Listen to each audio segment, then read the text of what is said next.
For the joking tournament, I ran Schmedium Red. I'm going to be talking a lot about my pre-tournament prep, and so if you are not that interested in it and you just want to get to the gameplay, use the chapters below. But if not, you're sticking here with me.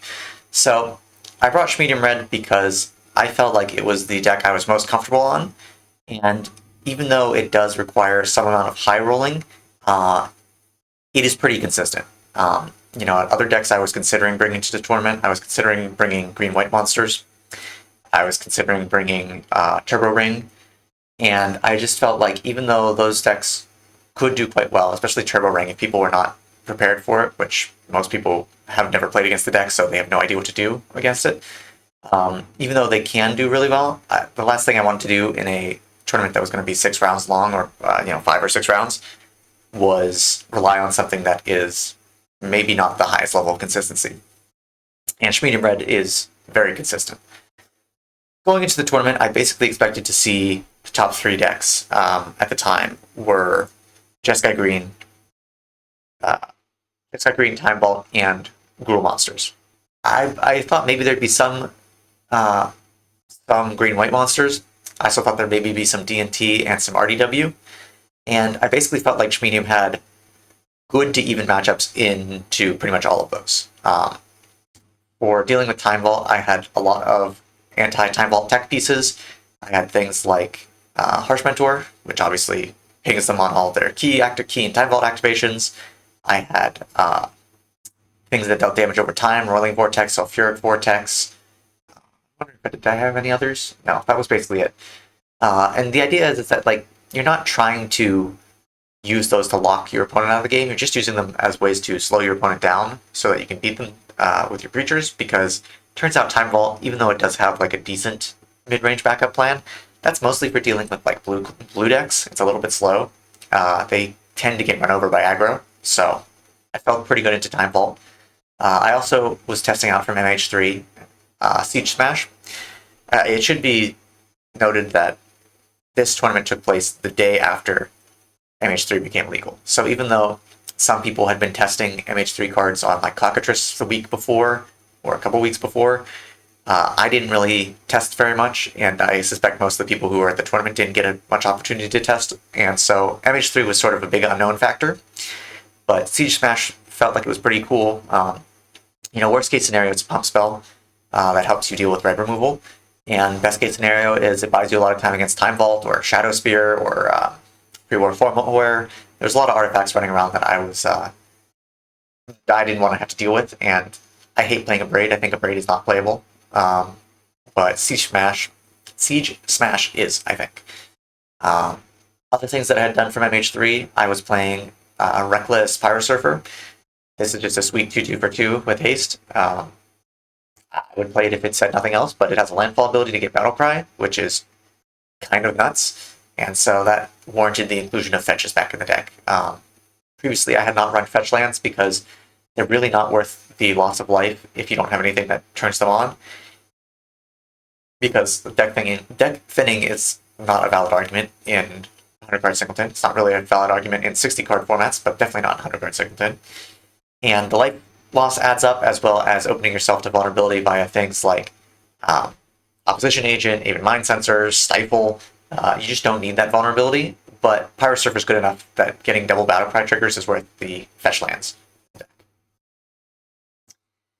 Let's see, against Jeskai Green, basically I was terrified of Flage, but there's not really anything I could do to prepare for it.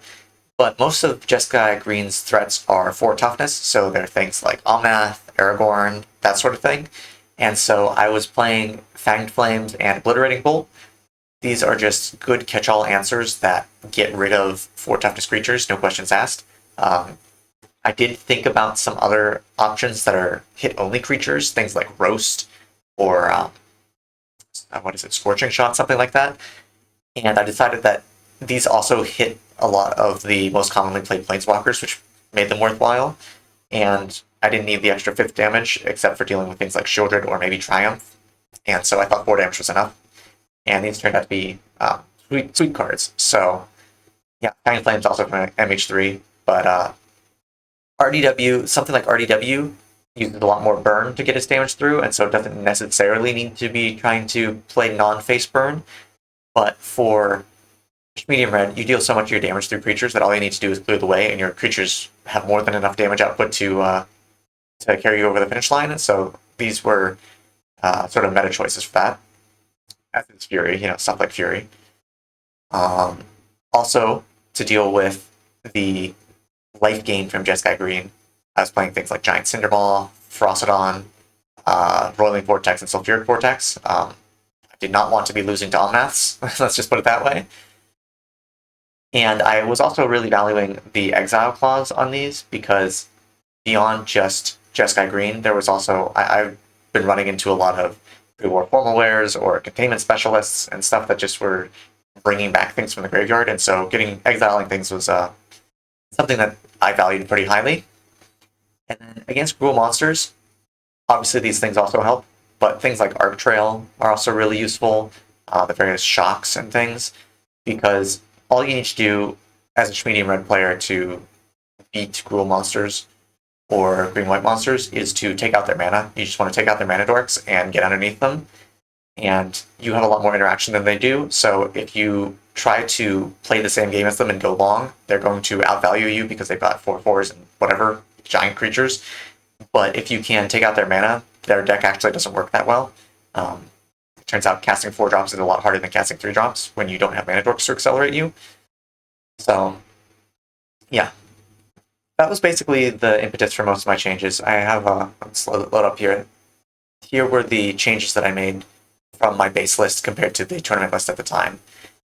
Basically, Ren's Resolve and Reckless Impulse were too slow. They're really good for grindy games, but if you just want to go fast, they're not so good, and I needed room for more tech slots. Light Stage has sort of a strange tension when it comes to Schmedium Red, because a lot of the times you want to be playing things pre-combat main phase because of haste, and you usually don't have the burn to turn on light up the stage's spectacle cost pre-combat. So that means you're either spending 3 mana on it, which is really bad, or you're playing it on the post-combat main phase, which is, it's fine. It's not the worst, but I felt like it was a little awkward and I needed room. Hazard the Fervent, I had been slowly increasing the average CMC over time. It's not even so much that I was playing, a lot more 3-drops or a lot more 4-drops, but I was playing a lot fewer 1s and a lot more 2s, and so it's just harder to get my hand empty for Hazard. Bone Crusher Giant is fine, but like the shock is not very strong, and the body is kind of whatever. It's not super amazing. Eldrazi Obligator and Lightning Phoenix were sort of generic threats that were easily replaceable. Generous Plunder is okay against Vault, but it's kind of mediocre. It's replaceable. Swift Spear, I found myself swinging for only 1 with it too many times, and so it wasn't necessary. To make room for the fetches, take out 4 basics, and also Ramunap Ruins. I really value having Mountains for Fire Blast, and also trying to dodge Wasteland as much as possible. And it also doesn't help that Ramunap Ruins hurts you to make red mana. And with the fetches, I wanted to lower the amount of self-damage that I was doing with my land base. Besides, I had maybe activated Ramunap Ruins 3 times lifetime, so I wasn't sad to see it go. Furnace Punisher is really good. It's really good against Time Vault. It's good against, I wouldn't say it's like amazing against Time Vault, but it's certainly not the worst thing to have against something like Time Vault or Jeskai Green. But it's pretty bad against things like Gruul monsters or Death and Taxes or RDW, and I expected to see a good amount of all 3 of those. Not as much as Jeskai Green, mind you, but I felt like it was not that necessary. I basically talked about most of these things that I added in. Arc Trail, really good against mana dorks from stuff like Gruul monsters, really good at dealing with the Johnny, which I was expecting to see a lot of. Just a problem solver. It comes in and out. It's not the most efficient thing, but when you get the 2-for-1, it feels unbelievable. Spikefield Hazard, again, I expected there to be a bunch of little creatures, things like Pyromancers or Mana Dorks, so I felt like it was fine to tag things, and also this could tag things like Uro or Flage on the way through. Sort of wishful thinking, but also it was just an extra land if I needed it to be. I didn't count it as a land, but it does help smooth out draws. Godric had been doing really well in my testing, as had Ardos. Ardos is like an insane 2-drop for haste. If you've seen some of my other videos on Schmedium, she's put in good work. Godric had been doing pretty well, and even though he's double red pip, becoming a 4/4 flyer is really helpful. And Karizep happens to work really well with both Godric and Ardos, and also is good with Breaches because she's a pirate, and is good with Reckless Pyro Surfer because it's a second body, and is good with Gut and Broadside, and just a lot of incidental synergies. So even though I normally don't like her because she's a legend that doesn't have haste, I was playing her for this tournament. So let's see, anything else to say? No, I think that's pretty much it. I brought Schmedium because I thought it would be good, and I thought it was good into the meta that I was expecting. So I'm going to head into the games, enjoy the games, and I'll see you at the end for the wrap up.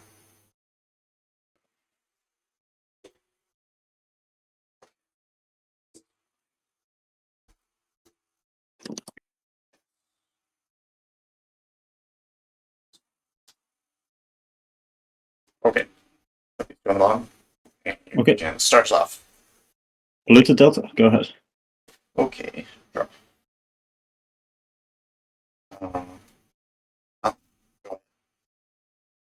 I'll fetch. Yep.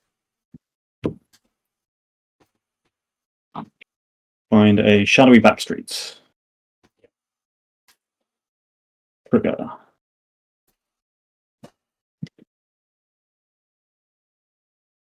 If it was that one of those, if it was, no, it's not. I was going to say, if it was that card in October, it would be very, very sad.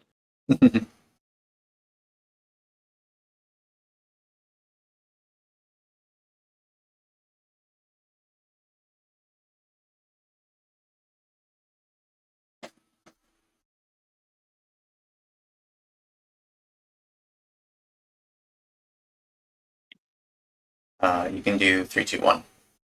Okay.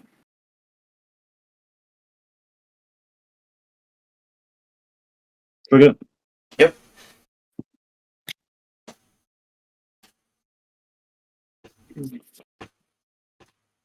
In this Inquisition of Kozilek.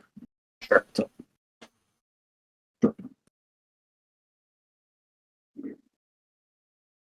Pathway and white, go ahead.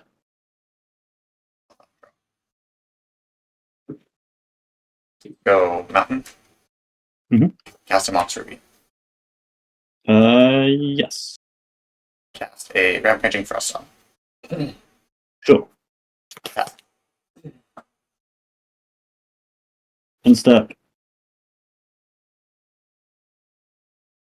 Solitude, pitch, Siege Mushroom.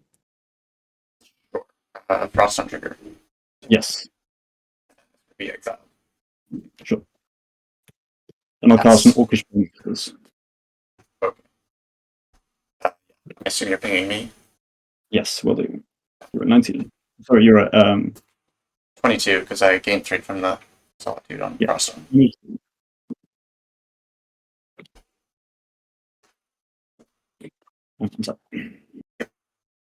Sure.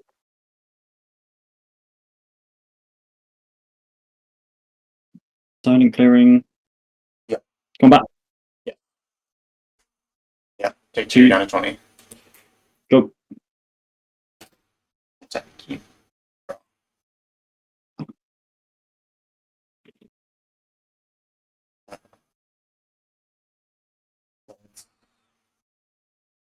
Attempt to Forked Bolt 1 to each of your creatures. That's fine. Okay.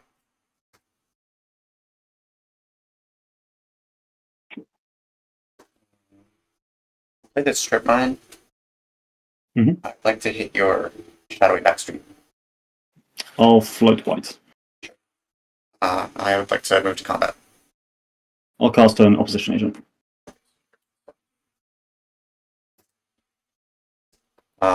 Sure. I will say go.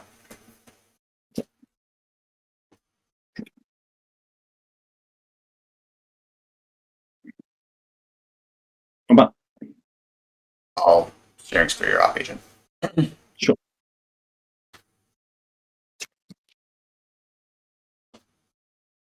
Cycle this Eagles of the North. Okay. Yep.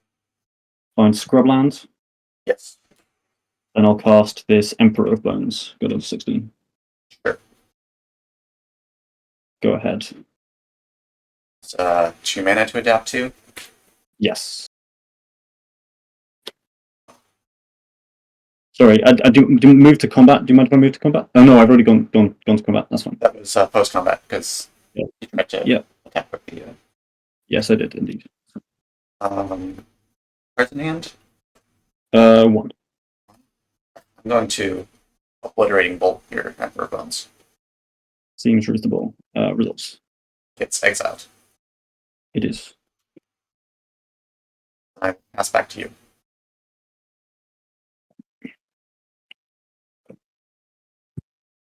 How would you like it? 2/1/3.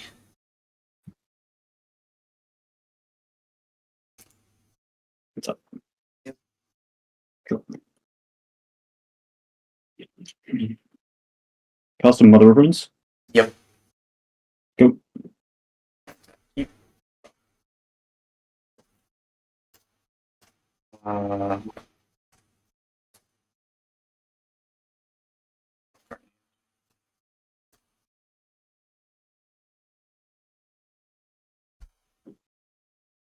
play this mountain.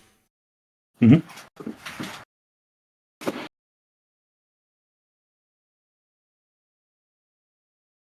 I will pay 4 to dash this Death Greatest Champion. Yes. Back up on itself. Mm-hmm. Go to combat. Yes. Right. Thinking.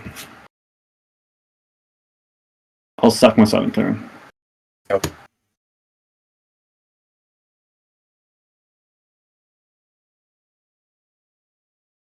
No blocks. Take 8. Take 6. Oh. So 3/2 double strike. 10. Yep. I will pass the turn picking up the Death Greatest Champion. Sure.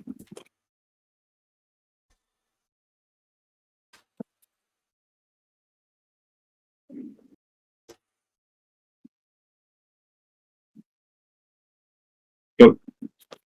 Okay. Bro.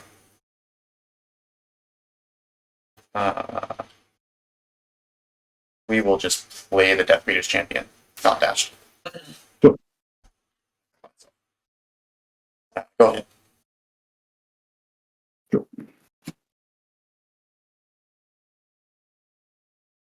Reanimate Solitude. Yep. Target deck. Oh, I've got my deck on. Let's quickly call a judge. Yeah. We are which room? 7? Okay. 7, I believe. Yeah.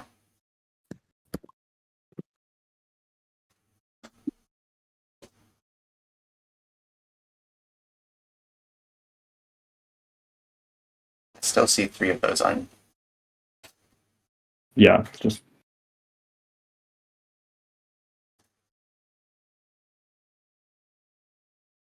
Probably building. Hi there. Hey, players, how you doing? I've just knocked my deck over. There are no cards. I can show with my webcam that there are no cards revealed Nope, from my It's all good. You have your hand nice and visible there. Nope, Yes. you're good. You don't need to move it around. That's Go ahead. what happened. Yeah, go ahead and pick up your cards, add them back to your deck. Oh, that's a lot. Because it's a hidden zone. If players have a deck list, so if a card is not supposed to be in your deck list, that's totally fine. There's nothing I can do about that's all good. It's just if players are adding cards to their hand that I'm more worried about. So Yeah, deck list, no problem. Should he shuffle just to make sure it's random? Oh, absolutely. Yes, absolutely. Okay. Please do shuffle your. Hang on, before you do that, are there any known cards? Have you done any scries to the bottom? Did you bottom any cards after a mulligan? No. No. I recently fetched an Eagles of the North, and that was it. Great. I think. So, as far as we're all concerned, the library is completely random. Yep. Great. Perfect. Then you go ahead and shuffle your library, and then do the Brazilian cut, and you guys are good to resume play. Thank you. Thanks, Thank you. players.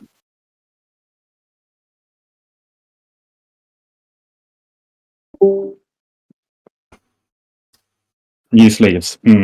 Yep. It's a hazard.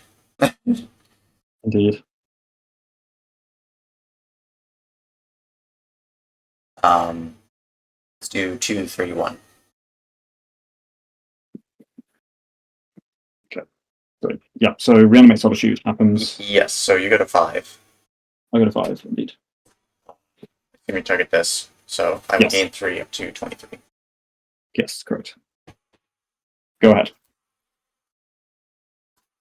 That keep wrong.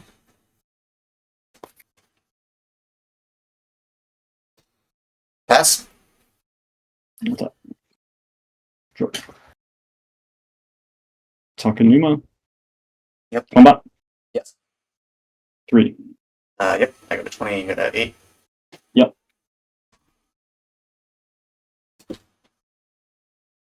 Cast Death Ray Shaman. Go.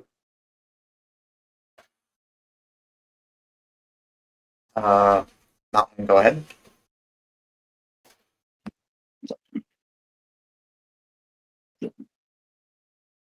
Ruckus. Combat. Yes. 3. Yep. You go to 17. You go to 11.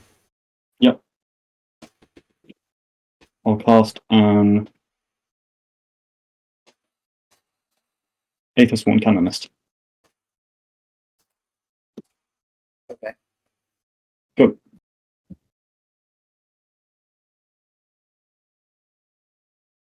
Okay.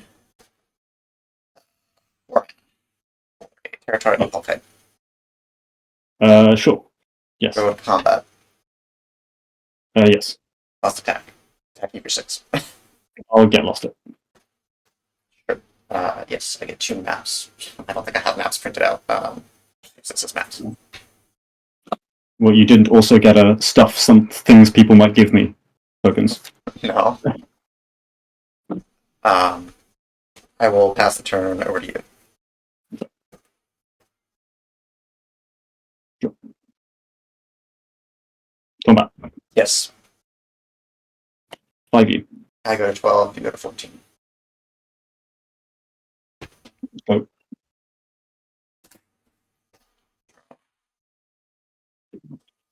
Let's go to game 2. Yep. Sure, I'll keep this. I'll keep this too.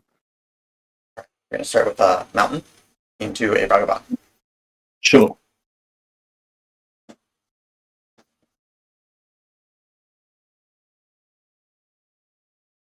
Planes. Yeah. Mock Pearl. Okay. Ajani Newcastle Pariah. Okay. Go ahead.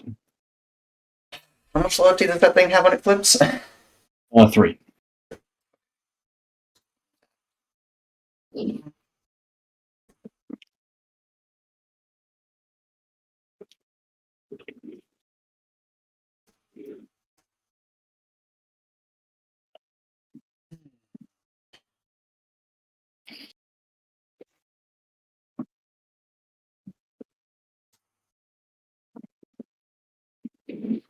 Play this Mountain. Play this Lightning Strike on Ajani. Yep. Go to combat. Swing 2. Block. Yep. Pass.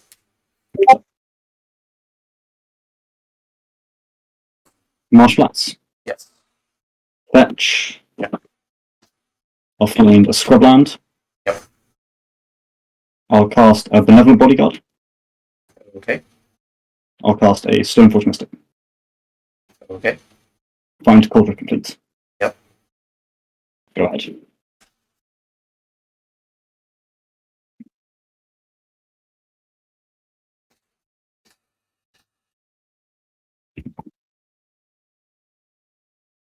I have an MDFC the wrong way around in my deck.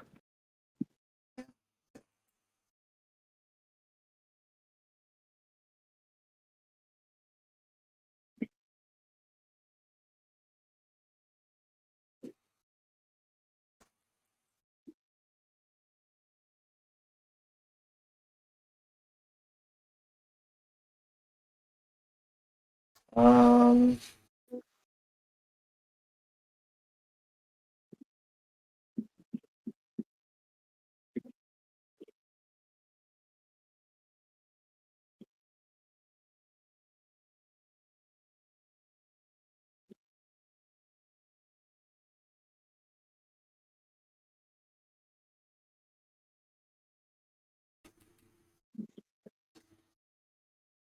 It's Felden. Yep. Road combat. Yep. Attack for 2. Take 2. 16. 16. Sorry, 15. I forgot, missed my fetch. No, shouldn't you be at 17? You fetched once and that was it? Yes. That's no. Yep. 17. Sorry. Yeah. Yeah. I wrote down 18 and meant 19. That's my bad. Yep. How'd you like? We can do 2, 1, 3. I will.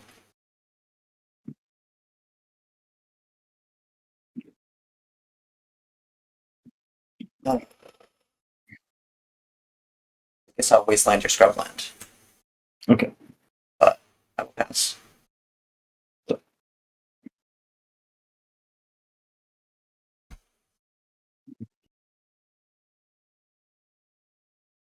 I'll attack for 1. Yep, I take 1. Play this Boggart's Bog tapped. Yep. And then I'll say go. Draw.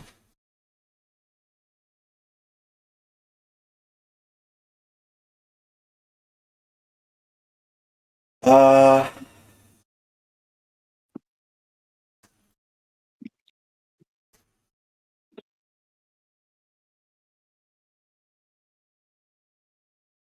I'll go to combat. Sure. Activate Stone Force Mystic. Sure. Put this Culture Complete into play. Yep. I will Living Weapon trigger, and then Yep. I'll attempt to block.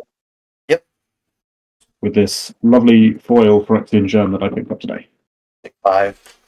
I'll not die before the exile trigger. Then I'll exile the top 5, and I can choose one to play until the end of my next turn. 1, 2, 3, 4, 5.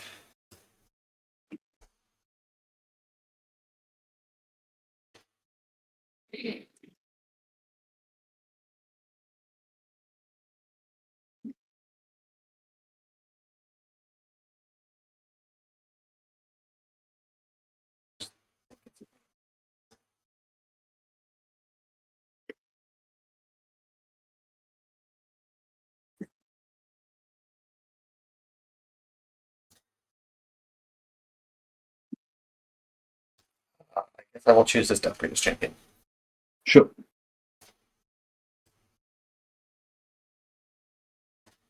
I'll play this mountain. Sure. Back up itself. So go. So,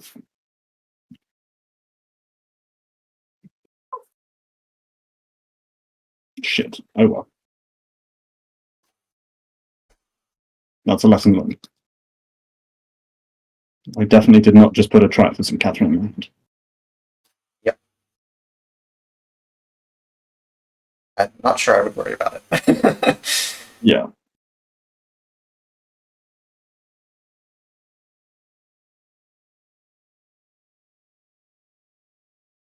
Combat. Yep. I do. I take 5, down to 14.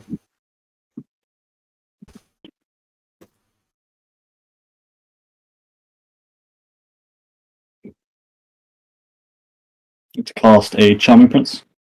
Sure. Blink my Stone Force Mystic. Sure. End Back step. at the end of step. Yep, okay. Yeah.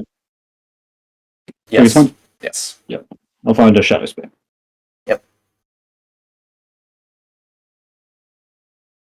And then I'll say go, and then I have effects on your upkeep. Okay. I would like to path to exile your Death Breeders champion. I will show you it in a moment. In fact, I can show you now. There we go.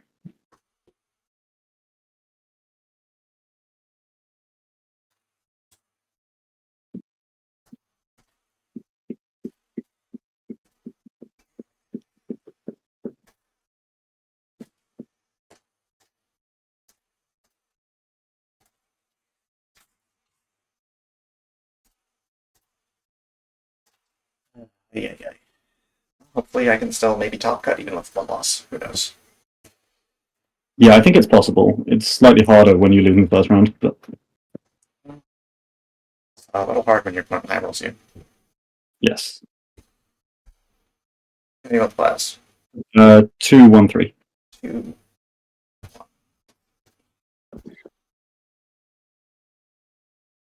Draw. Go to my draw step. Yeah, that's right. I have drawn 0 non-lands this game. Would you like 1, 2, or 3? You could do 1, 2, 3. Okay. Might as well just show you my hand. An idol. Sure. That parasitic color. Oh, yeah. Go. Okay. My hand probably beats all of your hands that don't have fast man on them. Yeah. Sadly. Sure. I'd like to cast a Shadow Spear. Okay, take 4. Yeah. Take 4, yeah. Okay, that's 13. Yep. Equip my Phyrexian Gem. Yes. Combat. I would like to attack you with Charming Prince and Phyrexian Gem. Block the Charming Prince. Okay. 6. Take 6. 6. You gain 6 into 19. Yeah.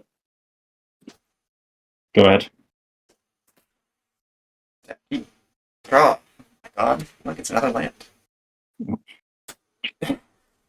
Good games. Yeah. Devs. Sure. I think I will keep this. Yeah, me too. Start us off. I'll start with a Tundra and pass. Draw. I will play a mountain and pass. I think end of your turn, I'm going to cast a Thought Scour targeting myself. Sure. Okay, so I'll mill Thundering Falls in a Plains and draw. Yep. Draw for turn. Yep.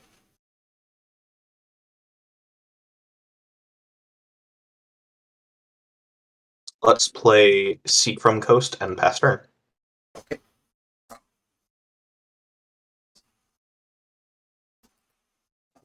Go. Fiery Islet. Play this Karzev, taking 1. Sure. Pass.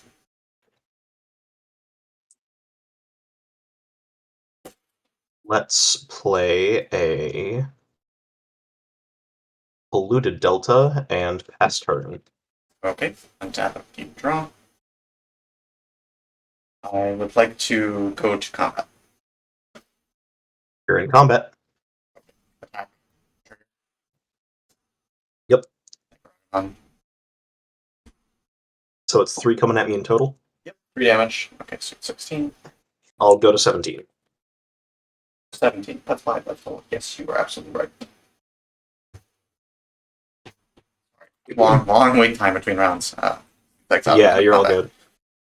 I'll play this mountain.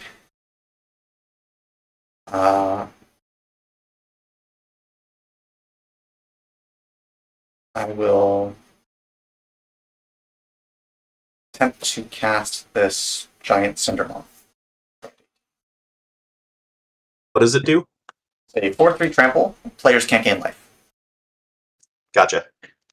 Yeah, that's all good. Pass. I'll fetch in your end step, dropping to 16. Sure.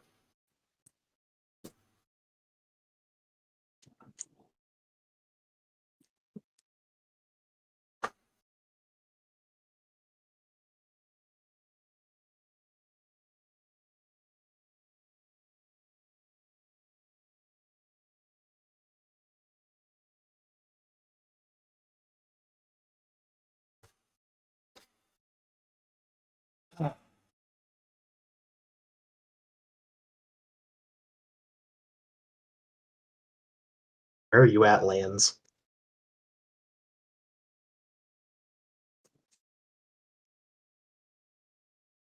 Come on.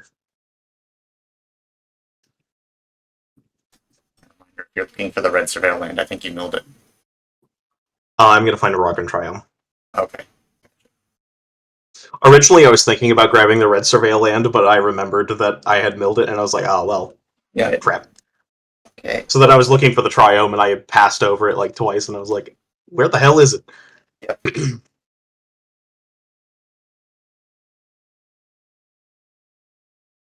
Right. Piles of 1, 2, and 3. You can do 2, 3, 1. 2, 3, and 1. Yep. It's untap. Yep. Draw for turn. Yep. Let's play a. Let's see, Karizev's 3 toughness, and Yes. They're both 3 the toughness. other thing's also 3 toughness. Yep. I will play a Verdant Catacombs, and I will fetch down to 15. Sure. I'm gonna find, if we're all okay with a shortcut, I'm gonna find a Taiga, and I'm gonna cast a Brotherhood's End to deal 3 to all creatures. Yep, it's fine.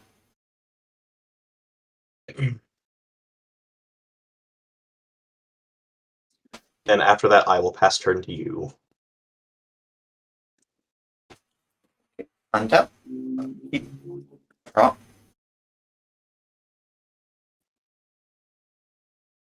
We'll play a fountain. I'd like to cast this Roiling Vortex.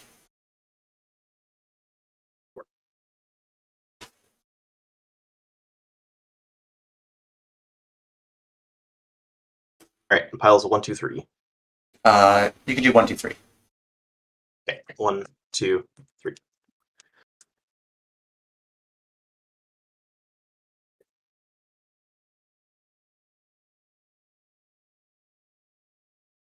Anything else you'd like to do for your turn? This resolves. Yes, that will resolve. I will take 1. 17. Yep. Cast this Pyrostatic Pillar. What does Pyrostatic Pillar do again? Whenever a player casts a spell with CMC 3 or less, it deals 2 damage to that player. Gotcha. If that's Okay. it, I will pass. Keep rolling Vortex, you take 1. Yes. I'll go to 14. Yep. I will play this basic island as my land for turn. Okay. Then let's tap for 4 and cast Aragorn, King of Gondor. Okay. When he enters, I will become the monarch. Yep.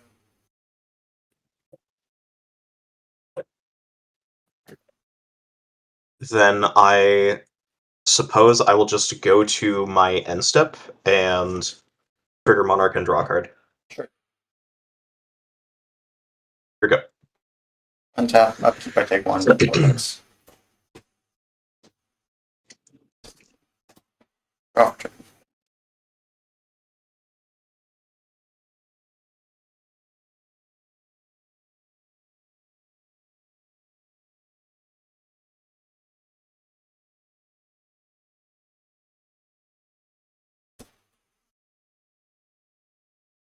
One mana. Mana open.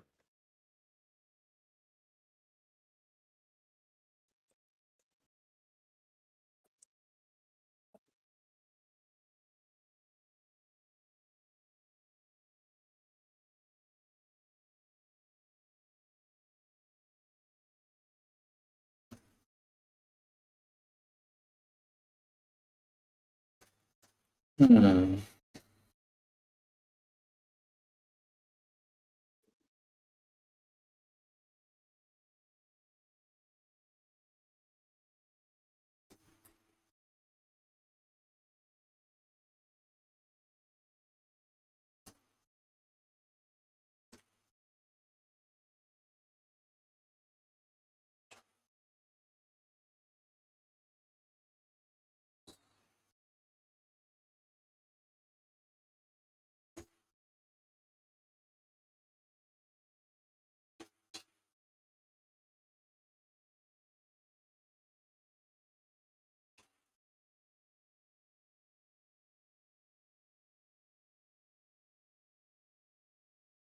Okay, I will start by attempting to cast this Sulfuric Vortex.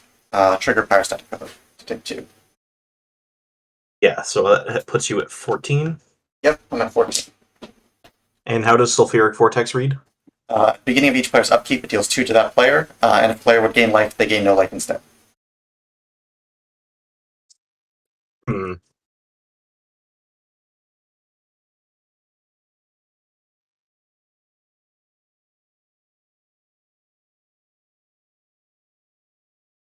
You have how many cards in hand? I have 3 cards in hand. 3 cards in hand.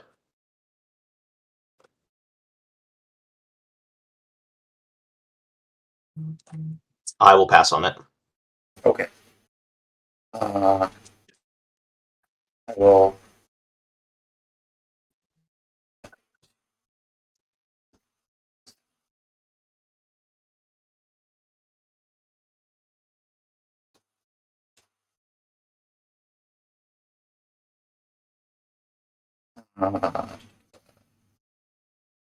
Okay.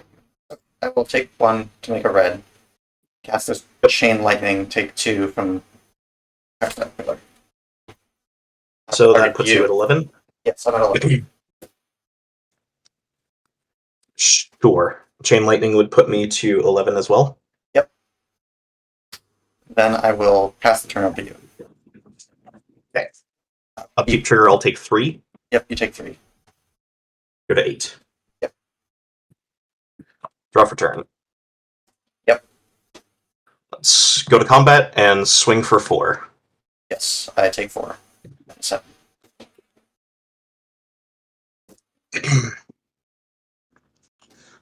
Then I guess I will just go to my end step and draw from the mark.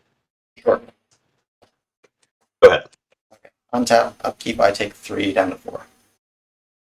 Yep.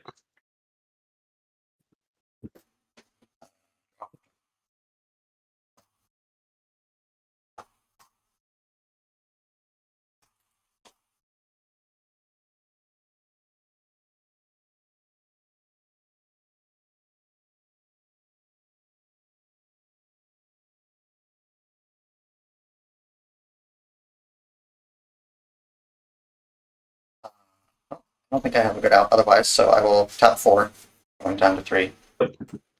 This fiery confluence modes deal 2 damage to each opponent 3 times.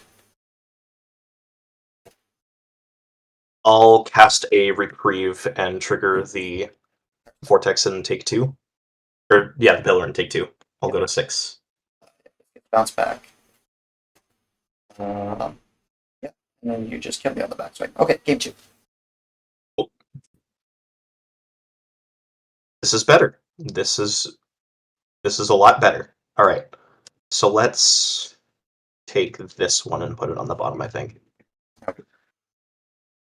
All right, and then I am ready whenever you are. Mountain Sego. I'll play this elegant parlor and surveil 1. Sure. Ooh. As much as I'd love to keep that, I think I have to pin this Omnath Locus of Creation. Okay. Go ahead. Alright. Draw. Play this mountain. Cast this Bloodthirsty Adversary. What does it do? It's a 2/2 with haste and it has an Edge of the Battlefield ability that I can't pay for right now. I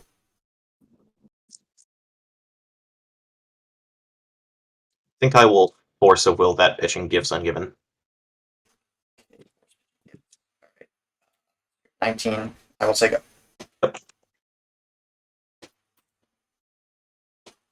Let's play Otawara as land for turn and cast a Dreadboard Arcanist. Pass. You don't have anything in your graveyard currently? No, I have the Omnath and the Force of Will. We'll play this mountain and cast this Reckless Stormseeker.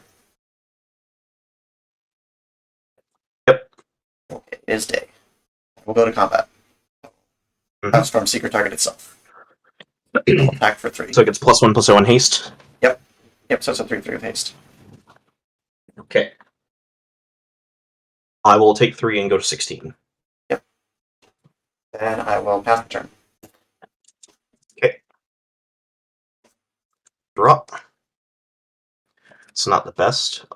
Let's cast Lightning Bolt targeting the Stormseeker. Yep, that happens.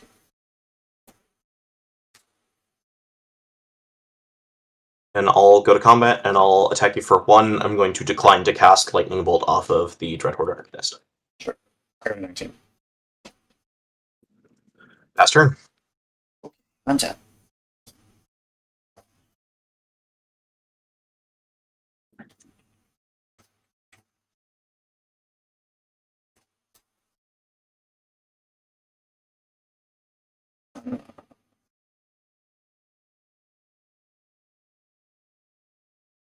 I will say go. I'm sorry.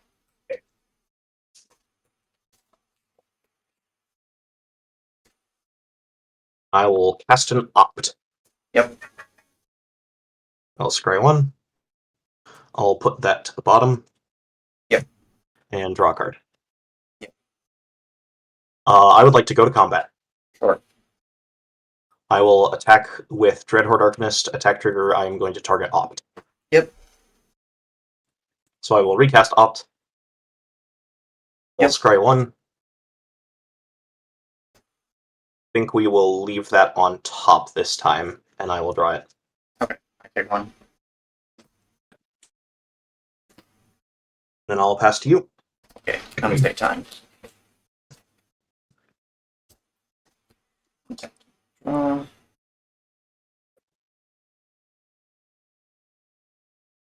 Yeah, I guess I will try to cast it. Sulfuric Vortex.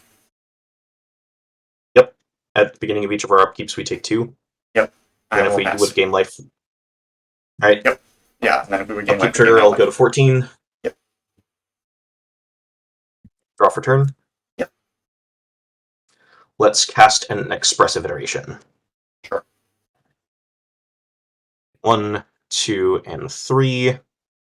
We'll go and exile this Arid Mesa and put this card to the bottom. Sure. Then I will play Arid Mesa as my land for turn. Yep. And let's go to combat and swing for 1. Sure. And I'll decline to cast anything off of it. Okay, I got 17. Yep. Then I will pass turn to you. Untap, upkeep, take 2. I have you at 15. Yep, 15 is right. Draw for turn. Let's play this Ancient 2. Yep. Tap for 4, going to 13. Yep. That's this Rampaging Raptor. What does it do? 4/4 trample haste. When it deals combat damage to an opponent, it deals that much damage to target planeswalker they control or battle they protect. And for 2 in a red, it gets +2/+0 until end of turn. Gotcha. And can you read Sulfuric Vortex for me one more time, please? At the beginning of each player's upkeep, Sulfuric Vortex deals 2 damage to that player. If a player would gain life, they gain no life instead. Okay. Yeah, I'm passing on the Ferocidon. Okay. I would like to go to combat. Yep. I will attack you for 4. I'd like to evoke a Solitude, pitching No More Lies, targeting your Raptor.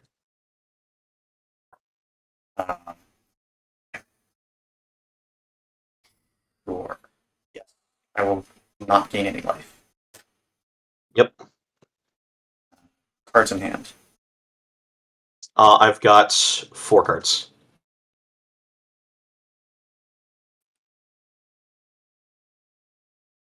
I will sacrifice 2 mountains to cast Fire Blast, targeting your Dreadhorde.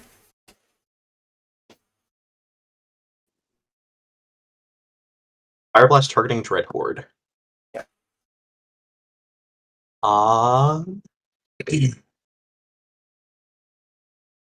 Yeah, that happens. I will pass the turn. End of your turn, I think I would like to fetch with the Arid Mesa and go to 13. Yep.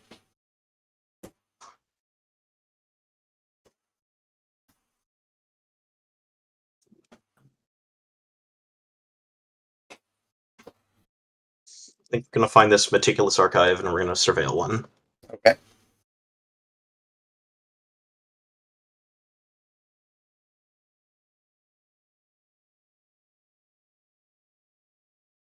Okay, 1, 2, and 3. 2, 1, 3. 2, 1, 3. Yep. And Surveil 1. Yep. I think I will leave that on top. Okay. We'll untap, keep, and draw. Upkeep, you lose 2. Oh, you are correct. So I will go to 11. Yep. I will play this basic island as my land for turn. Sure. And let's cast a True Name Nemesis. Sure. After that, I will pass to you. I take 2 down to 11. So we have 11 all. Yep.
I will go to 9 to cast this on picture.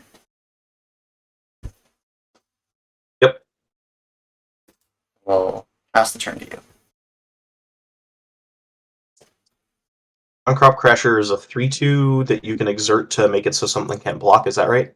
Yep. And a taste. Upkeep, you lose 2 from Vortex.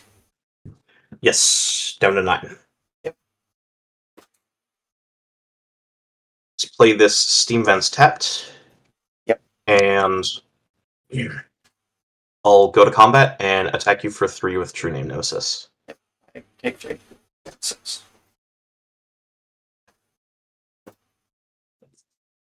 I'll pass turn to you. Technically nighttime.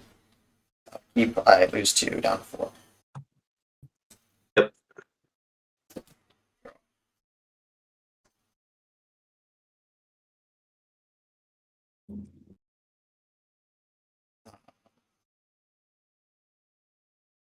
Go to combat. Yep. Attack for 3. I'll cast an Unholy Heat targeting the Uncrop Crasher. Yep.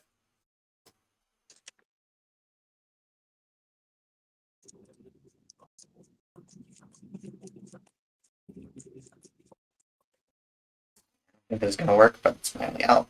I'll go to 2 to cast this Price of Progress. Oh wait, this just kills me.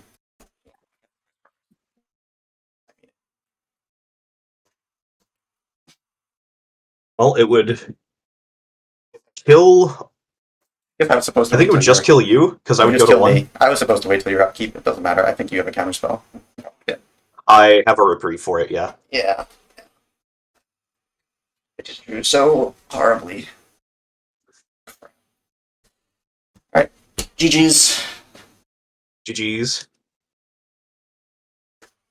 Put this card away. I'll put this away. Start us off. I will. I'm simply going to be playing a mountain and passing. I'm going to be playing a mountain, but I'm not going to be passing. I'm going to be playing a goblin guy. Oh, nice. I would like to attack you for 2. Trigger. Okay. And I get to look at the top, right? If it's a land that goes to my You hand. reveal is the that correct? top. You reveal the top, and Reveal it's a the land top. you put into your hand. I reveal the top. It is Infuriate. Okay. So it doesn't go to my hand, and I will take 2. Pass. Go to 18. I will untap, no upkeep effects, drop for my turn. You know what that is. Yep. Let's go ahead and play my land for turn. It'll be a basic mountain. Yep. Goblin guide out there. That's exciting.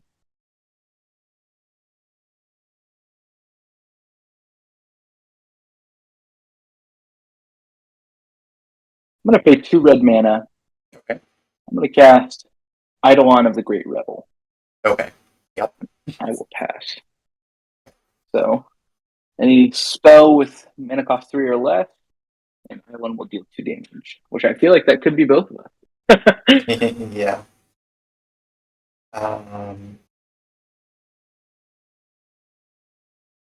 will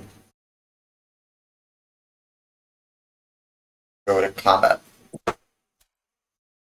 Attack for 2. Trigger. Trigger, I will reveal the top.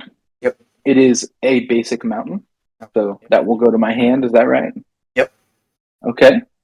And I'm not going to block. Okay, so you take 2.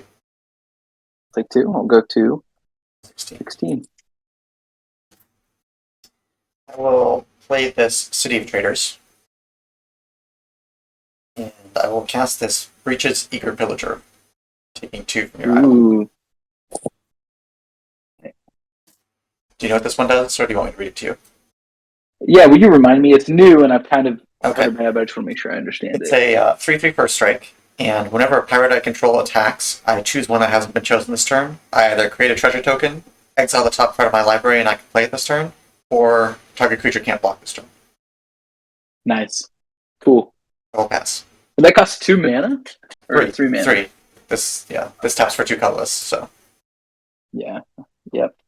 All right. If that's it for you, I will untap. No upkeep triggers. Draw for turn. Yep. I got a mountain from my good friend, you. So I'll play that as my land for turn. Mhm.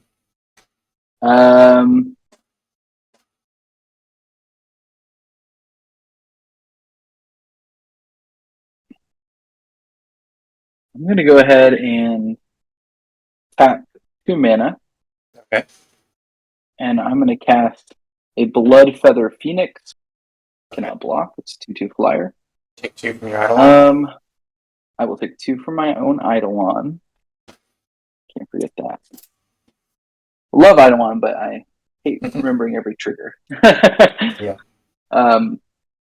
And I will move to combat. I'm going to attack you with my 2/2 Eidolon. Choose not to block. Okay? Take 2. Yeah. And that will be all for me this turn. I will pass. Okay.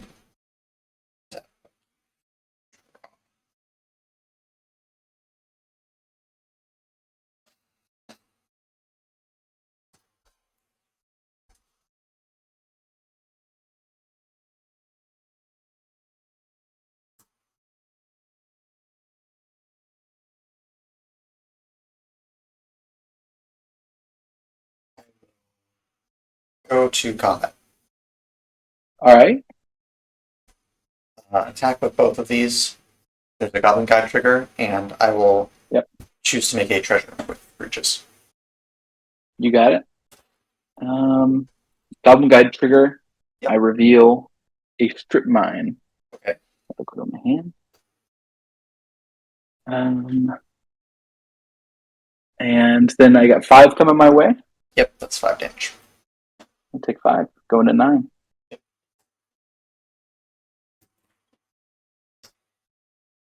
Second main, I will flip 2 colorless, play this mountain. City creators get sacrificed. Then Alright. use 2 red and 2 colorless to cast a fiery confluence. Modes deal 6 damage to each opponent. Wow, incredible. Alright, I'll go to 3. 3. Then I will pass the turn over to you. Okay, I'll untap. No upkeep effects, so I will draw for turn. Man, tricky situation here, aren't I? My own Eidolon turning against me, just like every other game. Um,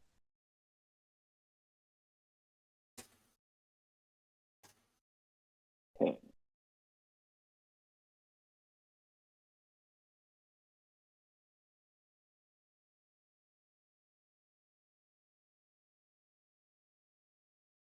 Okay. I think I will play my strip mine as my land for turn, Sure. and I will activate it to destroy one of your mountains. Okay.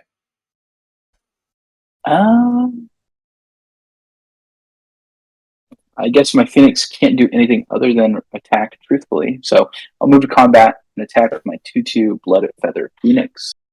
I go to 14. No effects. Yep. And I will pass. Untap. Draw. I think I'm pretty cooked, but we will see. I would tend to agree. Go to combat. Move to combat. Yep, you're good to move to combat. I will attack with both. I have a Goblin Guide trigger, and the Breaches trigger will make your Eidolon not able to block. Right. Let's resolve the Goblin Guide trigger. Yep. The Grim Lava Mancer. Yep. I think you got it. Okay. Good game 1. Good game 1. Okay. Go to game 2. I think I'll keep this. I will keep as well. Okay. Start us off. I'll start us off with a classic Mountain, a 1, and a Blazing Root Walla. Okay. And pass. Okay. I will draw.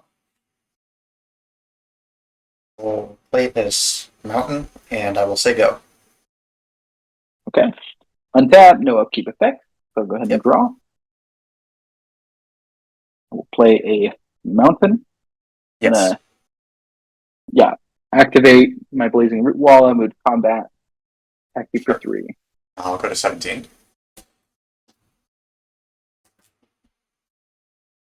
And that's it for me this turn. Okay. Untap. Keep draw. Interesting.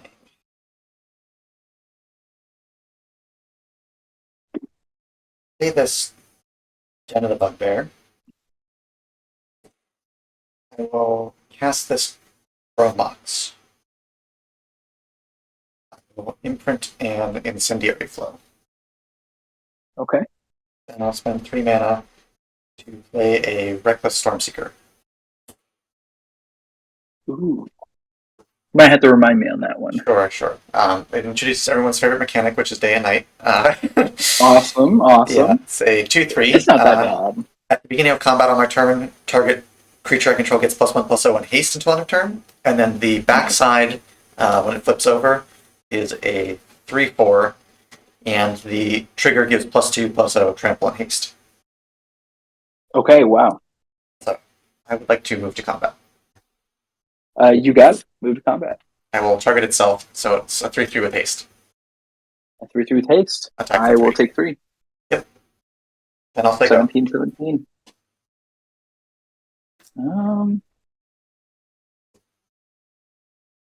Yeah. I will begin my turn by untapping. Yep. No upkeep effect, so I will draw.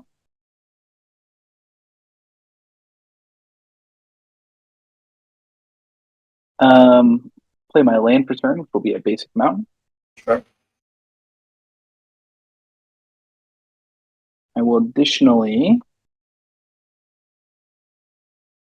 So, is that the creature you have? Is it now a 2/2? No, 2/3. 2/3. The trigger Gotcha. pumps Oh, power. it gets +1/+0. Gotcha. Yep. Okay.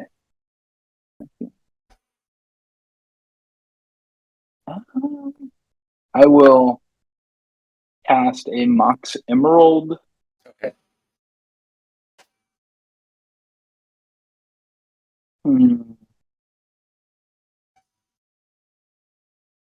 I will pass.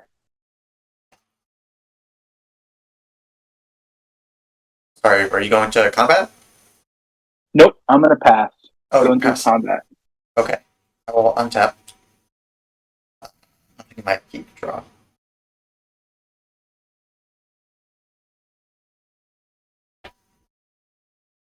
I'll play this mountain. You got it. I would like to cast this Territorial Hellkite. Ooh. Oh my goodness.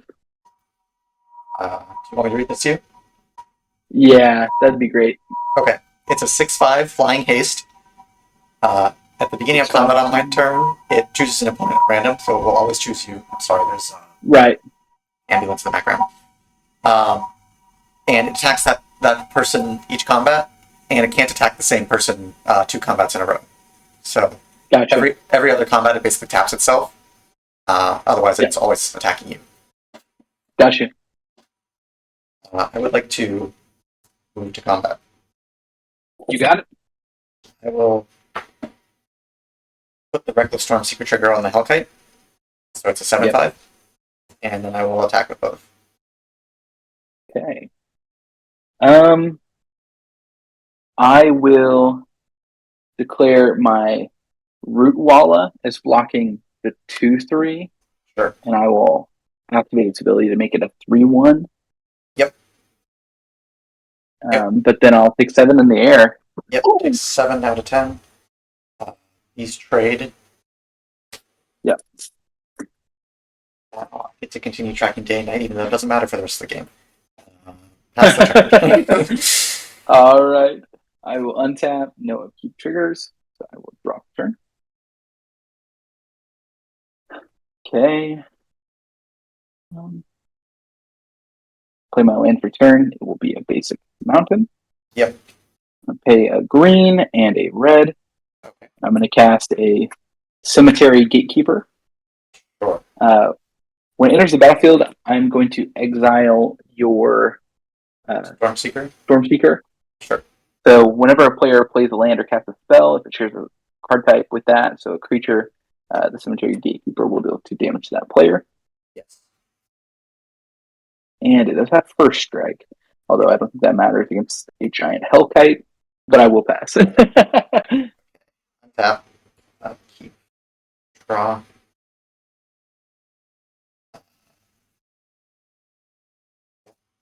I will combat. This taps itself. And then half the turn. Okay, nighttime. Comes nighttime. Yep. Okay, I will untap. Yep. No upkeep effects. So, return.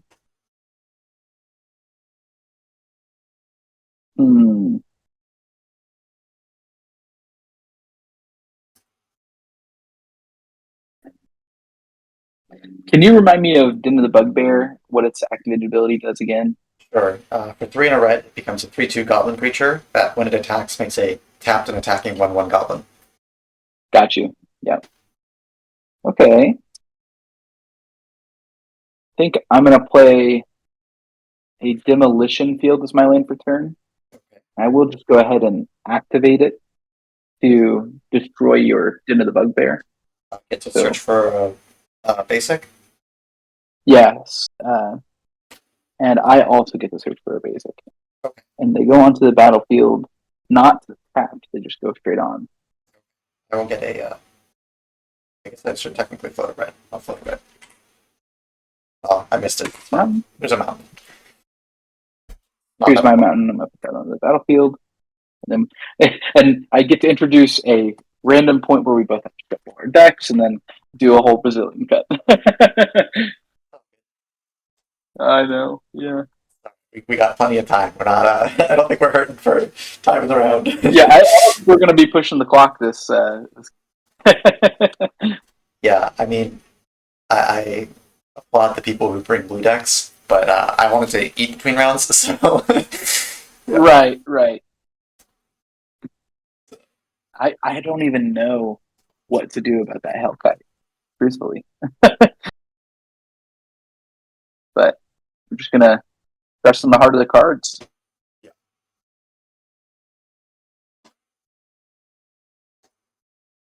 You can do 3, 2, 1. You can also do 3, 2, 1. Okay.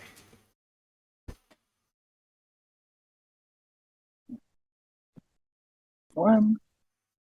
There. Continue with your turn. Thank you. Thank you.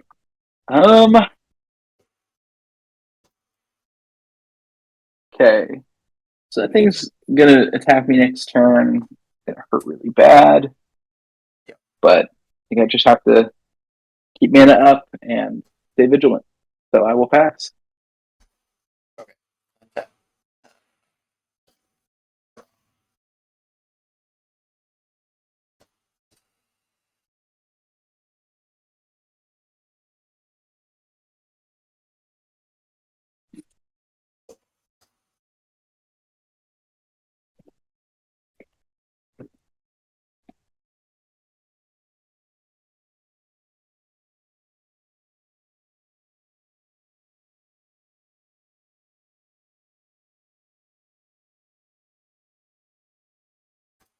We'll play this Headliner Scarlet.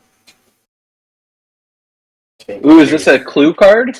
It is a clue card, yes. I might need some help with this one. Right. I take 2 from your Gatekeeper. That's right. It's a 3/3 with haste. When it enters the battlefield, creatures target player controls can't block this turn. I will choose you. Yep, At the good choice. beginning of my upkeep, exile the top card of my library face down. I may look at and play that card this turn. Wow. Okay, cool. Put a comment. Attack for 9. For 9. Oh my gosh.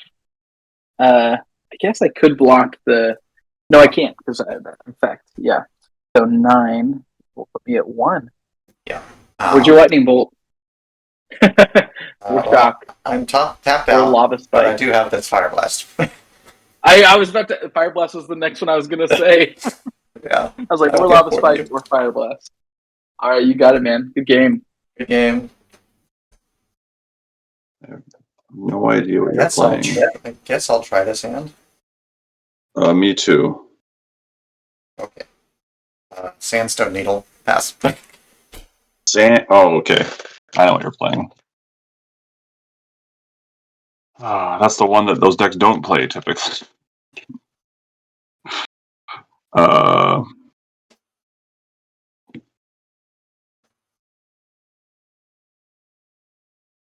are we doing this? Black Cleave Cliffs, Soul Guide, no targets. Okay. Go ahead. We play a mountain Yeah. for 3. A creatures. Yeah. I'll say go. That one makes treasures.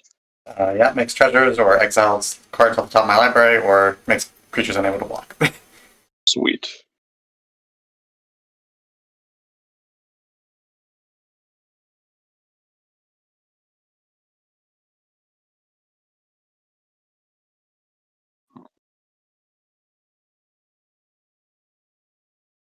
Flooded Strand. Yep. I'm going to get a scrub land and cast a Whiffclaw Talisman. Oh, this is not what I expected. Okay. It's a combo of some sort. Let's see. What did this make you think it was? I don't know. You could have just been running it in just about anything. Yeah, fair. That's a good card.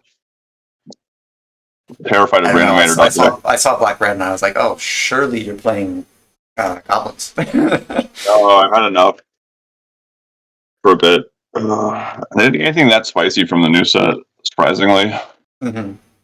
The 3-drop's good, but they're all 3-drops, and Yeah. like that deck has about 100,000 against 3-drops. Yeah. So it's not as like enticing as other things. Yeah, yeah. I want to make this stupid bird work. I gotta find a good spot for it though. Yeah. Maybe You can do 3, 2, 1 with 3 on top. Okay.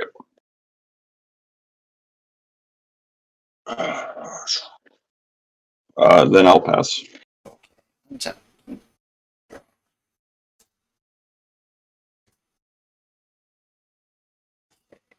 Yes, we are going to use this for 2 mana. Uh-huh. Dash this Ragavan. Yeah. Good combat. That's 4 or 5. This is 5 damage. Yes. I have 2 breaches triggers because they're both pirates, so I will The value. make a treasure and exile a top card in my library. And Mike, top card of my library. Yeah. Well, no, this breaches is my library. Ragavan's yours. Yeah. Okay. You go first. Card. Ragavan hits a tainted pack. Would you like to find a mountain? And I get a second treasure. Would you like to find a mountain? Yeah, I guess Tainted Pack's a little bit sketchy to be casting. Just take the best card you see first. Yeah.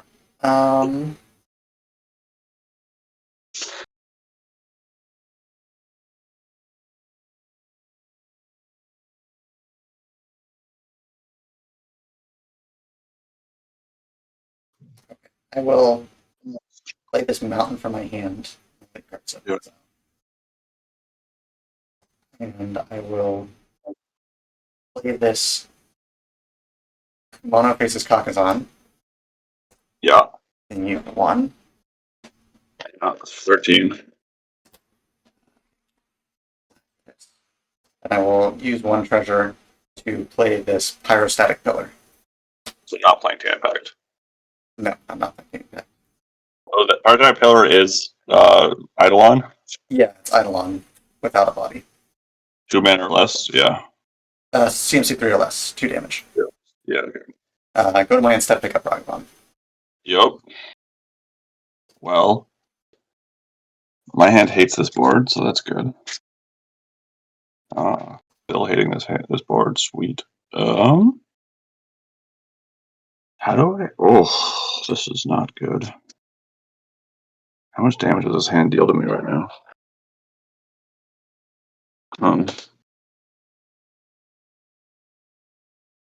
I think we gotta do that, though.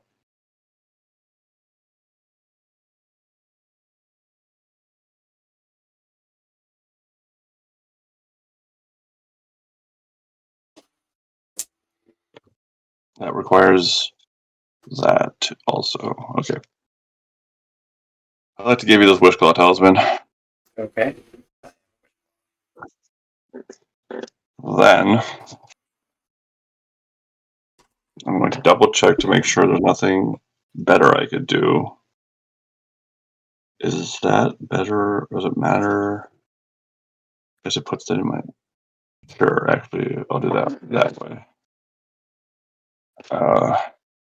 And I'm not going to shuffle right now because I'm going to take 2 off this Lotus Petal.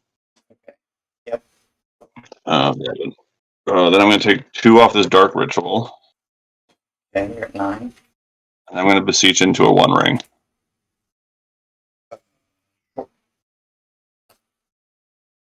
And gain protection. Yep.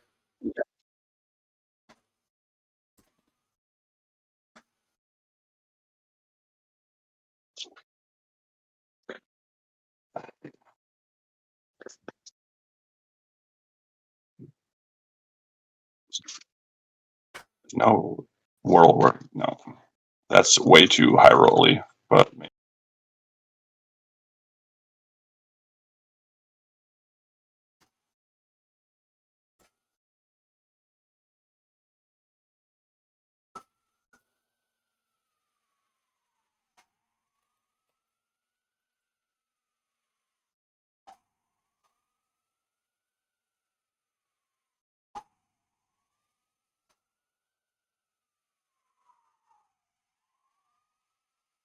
two, 3, 2, and 1. You can do 3, 1, 2.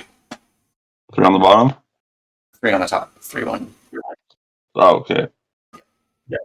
3 on top of This 1 on one. top of 2. Yes. Yeah. We solved it. You have a Wishclaw Talisman. Yep. I will tap this 1 ring to draw a card. Yep. Okay, that's something. I guess it does get rid of that. Okay. We're going to Chrome Mox. So I don't take damage because of the protection. Yep. This saw in half. Okay. And then cast Sensei's Top and say go. Okay. Untap.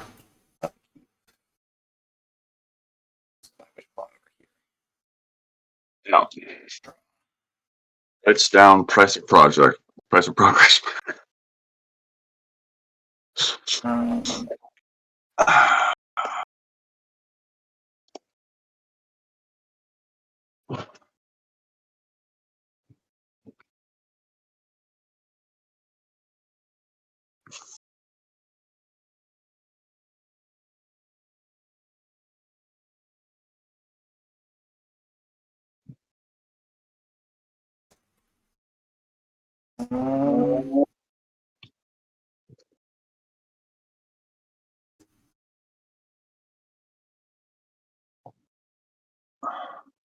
Oh, wait.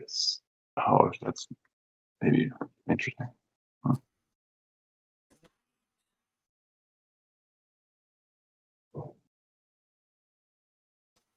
Not sure whether I'm supposed to give you back this Wishclaw. It's kind of scary. Honestly. Like, yeah. I don't know what you get with it. Also, like, it's one of two things. I mean, I could get a burn spell of some sort, but Yeah. you a tutor seems bad. So I will instead go to combat. Huh? Attack with this to make a treasure. Yep. Second main, I will.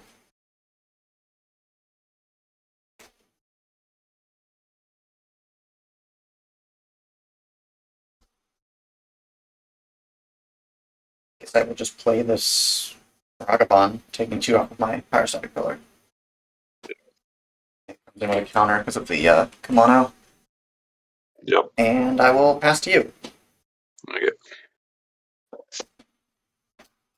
I will take 1 off the 1 ring down to 10. And have you at 8. Did I miss something? I hit you for 5. I fetched 5. once, So you were at 14. and then I took Then 6. So that, yeah, they. Yeah. So, no, I took Lowest Petal Dark Ritual. Yeah, Lotus Petal 4. Dark Ritual was 4 damage. So you fetched from 20 to 19. Yeah, 5 took 5 damage down to 14. Then took 4 Then- more down to 11. You took 4 more down to 11. And then 1 off the ring to 10. I don't know where that 8 come from either. Did you cast the Wishclaw Talisman into the pillar, or no? That was before. 4. Okay, yeah, you're at 10. Yeah, okay. Draw for turn. Big draws. Ooh, that's a big draw, but Parasitic Pillar is a magic card. God damn. But I think it's now or never on this board, so I'm going to take 2 off this Lion's Eye Diamond. Okay. Yep. And then I will. Oh, mana colors. I hate you. I have a lot of black, bit of white, bit of red. Crack this for 3 red. You're discarding your hand. Okay. Discarding Ranger Captain and culling the weak. See ya! Sure. Okay. Yes, you have 3 red. Activate the 1 ring. Sure. 3 red. Right, gotta do this stupid thing. 3 red. 1, 2.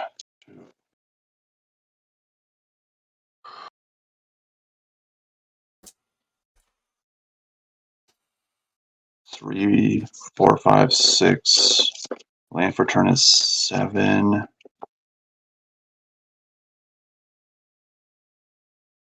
Inventor's Fair for turn. Okay. Spin this. Sure. Actually, wait. Not spin that. Okay. Do we just have it here? I'm at 8. You're at 8. I have to. Yeah. I hate pyrostatic pillars so much. Storm is warm currently. Yeah.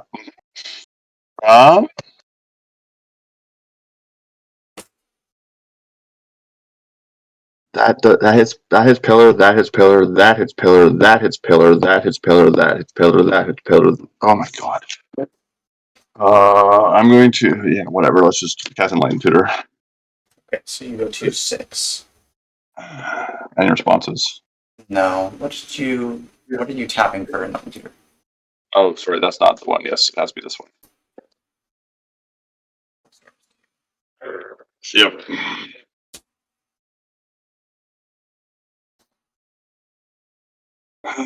Is there anything that Blind Tutor finds gain me life?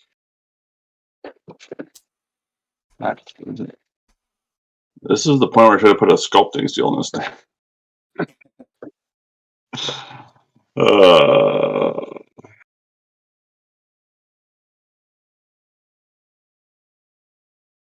6, 4, 2.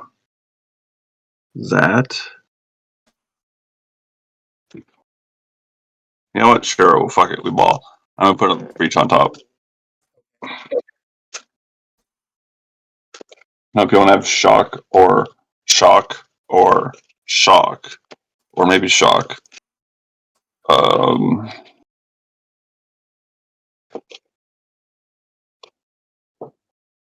Oh wait. Oh wait. No, I can do it with the LED. I'm out of cards. No, you got this. I don't have a big enough graveyard to do this. Okay. Closer than I thought it was, but not Jesus. quite. Yeah, that's scary.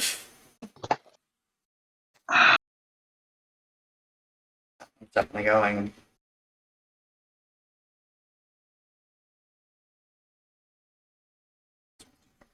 Okay. Put these 2 on the bottom. Start us off. Sealed Courtyard. Cabal Therapy. Okay. Okay, you're playing that deck. You mull to 5. Yeah. With one of 2 cards in my head right now. Ragavan. Nimble Pilfer.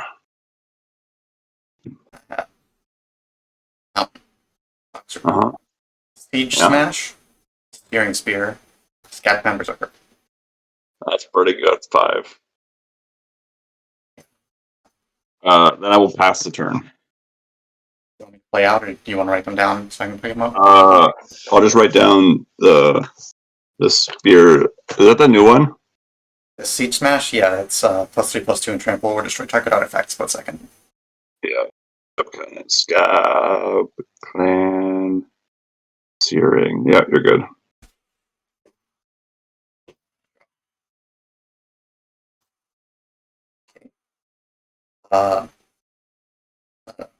Play this Sandstone Needle.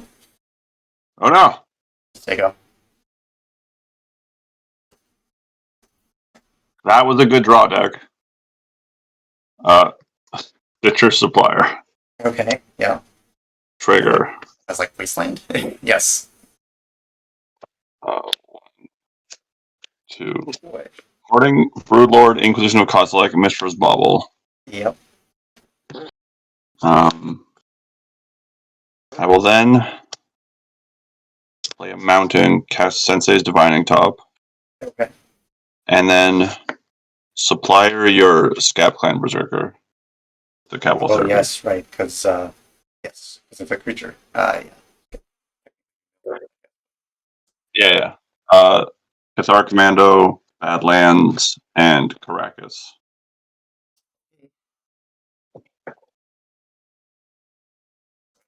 Yep.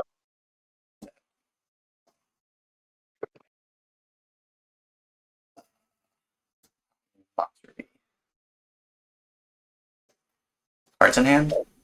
Ooh. I don't think I'm getting any better chance. I'm going to Siege Smash your top. Split second. Yep. Go. You killed an untapped Sensei Divining Top. How dare you? Yeah. Animate deck. Yeah.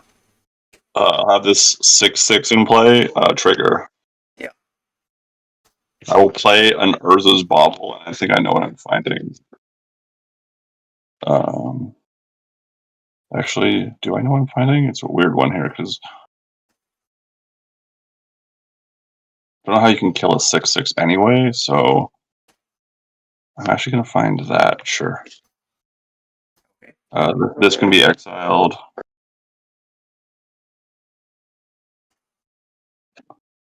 And then you can go ahead. Untap.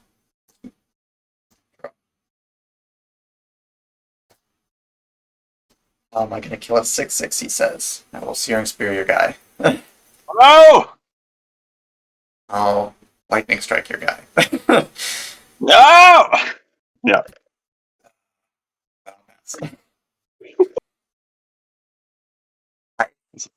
I still don't think I'm in a good spot, but we'll see. Crack Bauble. Sure. You could see No a card. random card in my hand, which is a Wooded Foothills. Sweet.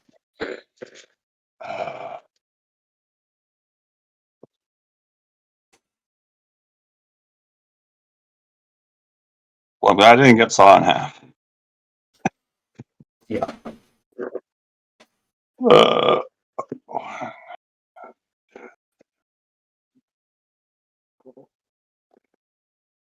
2/1/3. 2 on top. Yeah. Untap. Draw for Bauble. Yep. Draw for turn. Now the cards in your hand, so I'm just going to play an Agatha's Soul Culver and say go. Untap. Play the Wooded Foothills you know about. Say go. That's a decent one. City of Traders. Yep. I'll duress you. I have this Obliterating Bolt. What's that one do? Oh, that's Sorcery, deal 4 to target creature or planeswalker. If it would die, exile instead. Okay, go ahead. It's the end of the Bugbear tapped. Say go. Yep. Oh no, it's a creature. Have a win condition. Sort of. Pass. So we'll fetch it instead.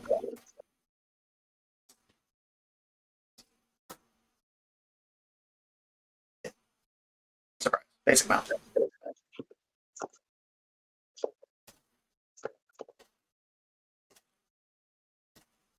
It's like 3 or 4 damage a turn, right? Something like that. Well, it's attacks of a 3/2 and makes a 1/1. Currently, I have mana to activate it once before the Sandstone Needle dies. That's a great game we've got ourselves here. Yeah, for sure. A few more shuffles.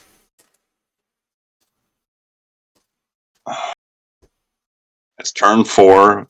It's a red deck versus a Mardu deck, and then life goes to 19 to 20, and we have no cards in hand. Yeah.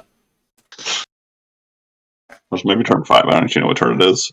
I miss land drops left and right. Way later than it should be. Yeah, 2/1/3.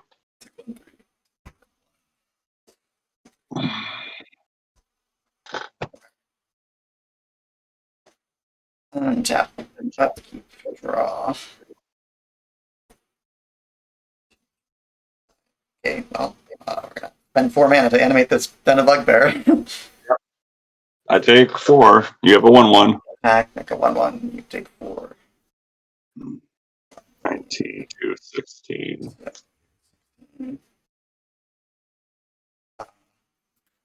I'll pass. Okay. End step, I'm going to like to entomb.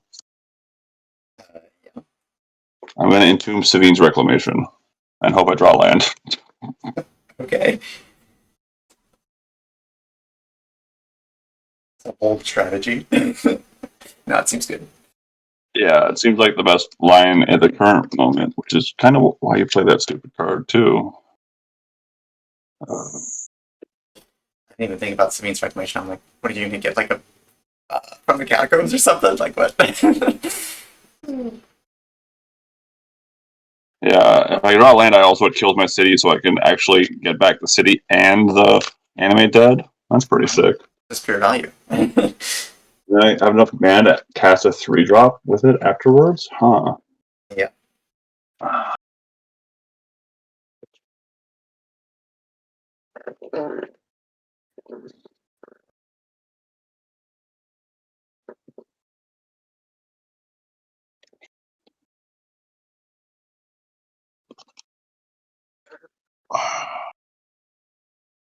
One, 2, and 3. Do 3, 2, 1.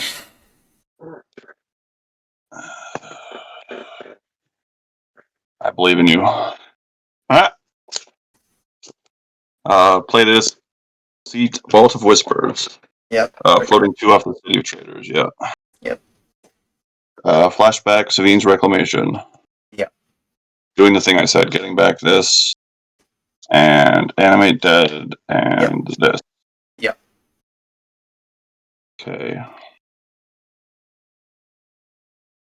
What's the best way to get there from here? Is that in my graveyard? I was in Tomb there, though. This trigger, I'm gonna go find a card. Yep. Oh, I can just get all of it.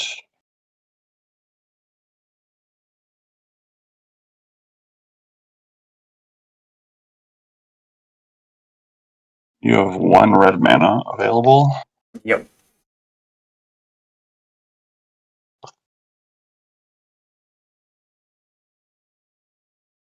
I find this magic card and put it there. Yep. And then I'm going to convoke my dragon to saw it in half. Yeah. Yes, you get 2 token copies that are 3/3s. Yeah, 4 3s, right? The round's up on the power because it's 7/6. But I think it counts the power at the dead. time because the enemy. Yeah, sure. Yeah. 2 dragons, 2 exiled cards. It's largely irrelevant. Yeah. Yeah.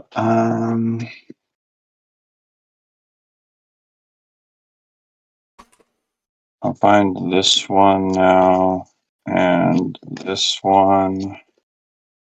4 cards in exile. Yeah, 1 off the original, and then 1 off the second 2 saws. You never even used the original card. I see. This game has been going since then. Am I just gonna keep? You have 1 mana. No cards in hand. 1. I have 1 card in hand. I don't get blown out necessarily if I do it that way. You know what? Yeah, sure. I'm not gonna get that one. Let's just do the fun thing.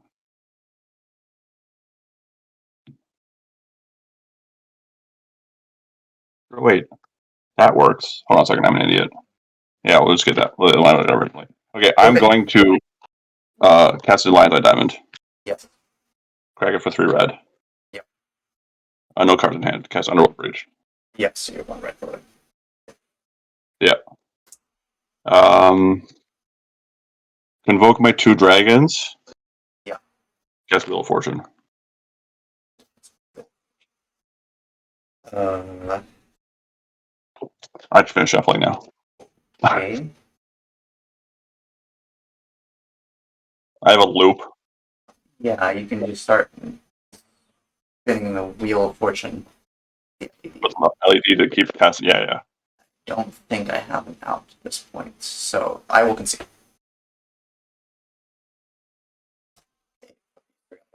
Yeah. You have the play. Start with Mountain into Kamana faces Kakazan. I'll go to 16. Draw. Oh, interesting. I'm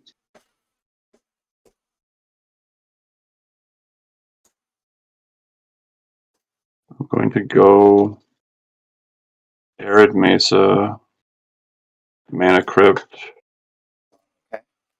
Grinding Station. Go ahead. That upkeep. Yep. Mountain go. I'm going to get a Raucous Theater going to 18. Yep.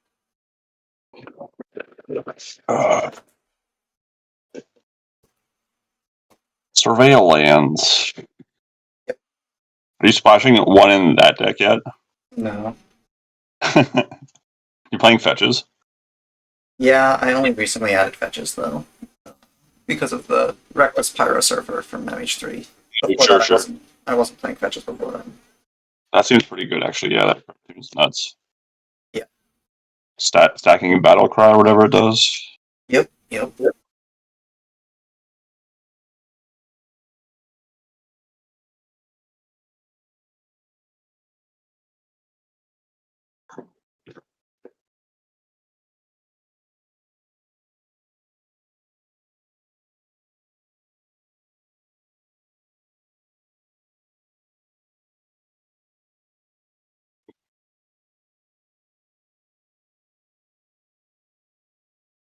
You can do 3, 2, 1.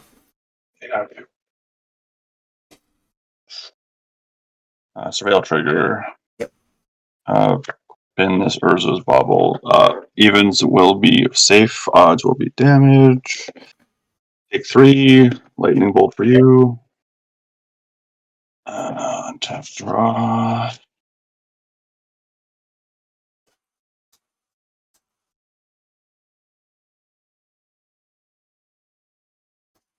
I'll play a painter and name Black. Yep. Now pass the turn. Tap upkeep. Draw. Flips. Yep. It's a 2/2. It's a 2, 2. Yes. And then exile the thing that kills. Creature dealt damage this turn by a source I controlled would die, exiled instead. So it's not just the etchings. Yeah. With everything else. Yeah.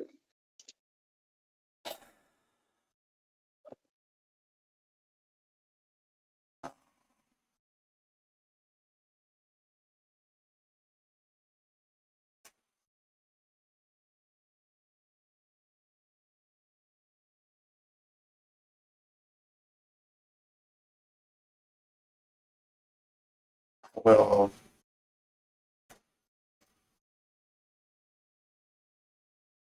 play this Mountain, play this Reckless Stormseeker. That's a pretty good one. Daytime. Oh no! Yep. The game's cursed you. I do it at daytime. Keep it self-paced. Attack for 5. How big Stormseeker's toughness? This is a 3, 3 currently. I'll flash in a Cathar Commando. Sure. Stormseeker. Yep. Yeah. And then take 2, go to 13. Okay.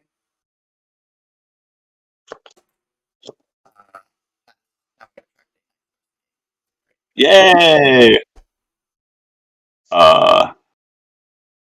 I'm not playing any of those. Same thing. Hey, no damage. Draw for turn.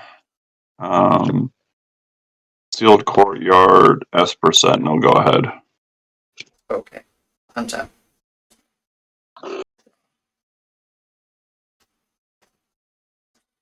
I will play this Wasteland and hit your Raucous Leader.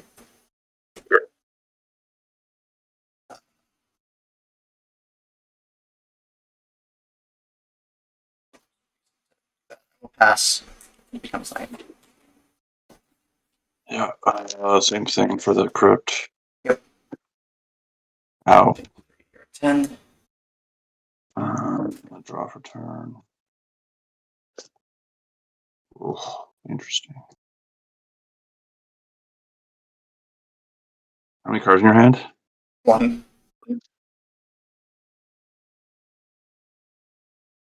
Still, that thing's still alive, so,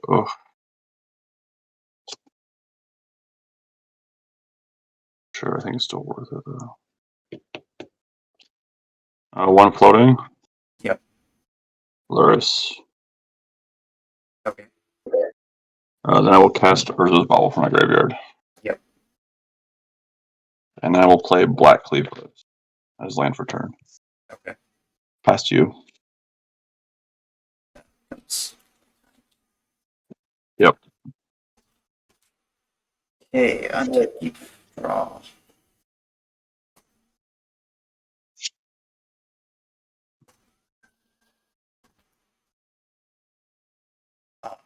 Start by casting this Incendiary Flow on your Luris.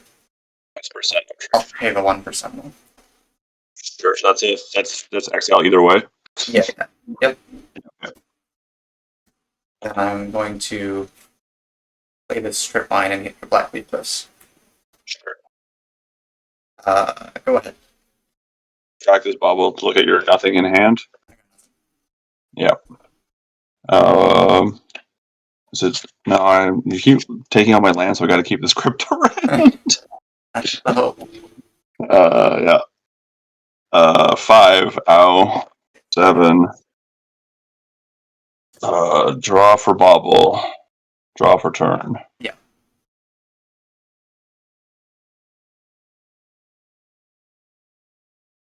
City of Traders. Pass. Tap. Keep.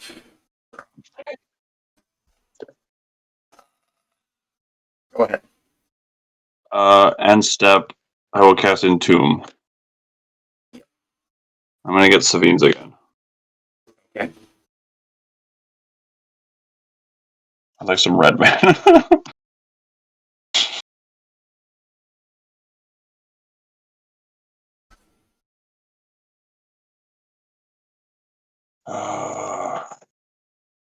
I had it if you gave me 1/2 a second with a Luris and a Painter Servant in play, but I don't know.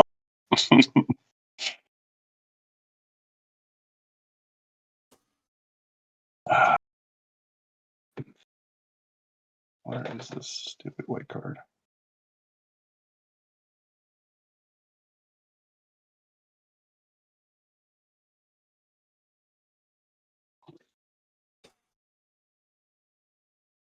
There it is. Can I have? So I roll this dice once more. And Savines bringing back lands will not kill traders. Yeah. Yeah, it's an ability. Yep. All right. 1, 2, 3. 2, 1, 3. Yeah. Okay, dice 1 time. Second time, I guess. It was 1 time last time. Yay! Stay at 7. Yep. Draw. Oh, that's funny. Can I do both? No, because actually, wait, that gets back 2. But it will bring back the black leaf that's tapped.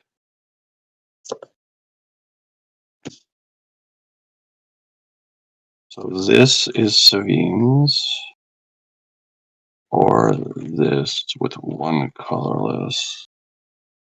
but I can't make 3 mana either way. Okay. So in that case, we're just going to do it like this. Leave the concealed courtyard and flashback scene to reclamation. Sure. I'm going to get Black Cleave and Theater. Theater. Yeah. Okay. Surveil. That's very funny deck. Oh. I'll leave that on top and pass the turn.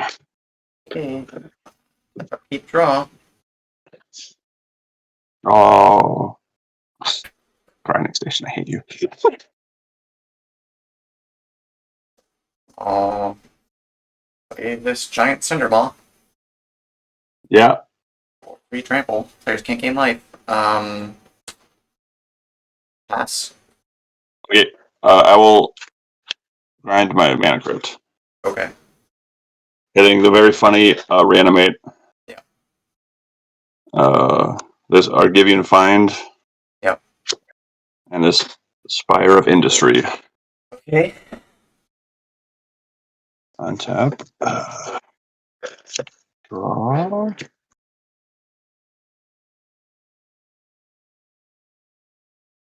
How's the best way to do this? I guess we just see what happens. One floating. Cast Dahada Binder of Wills. Sure.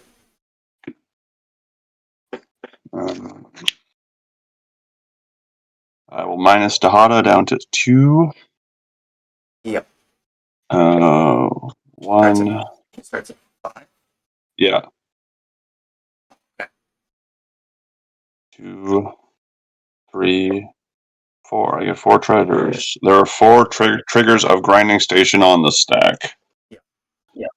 Do I want to do anything with those? No. I'm just going to pass there. Okay. You only cast one spell. Untap.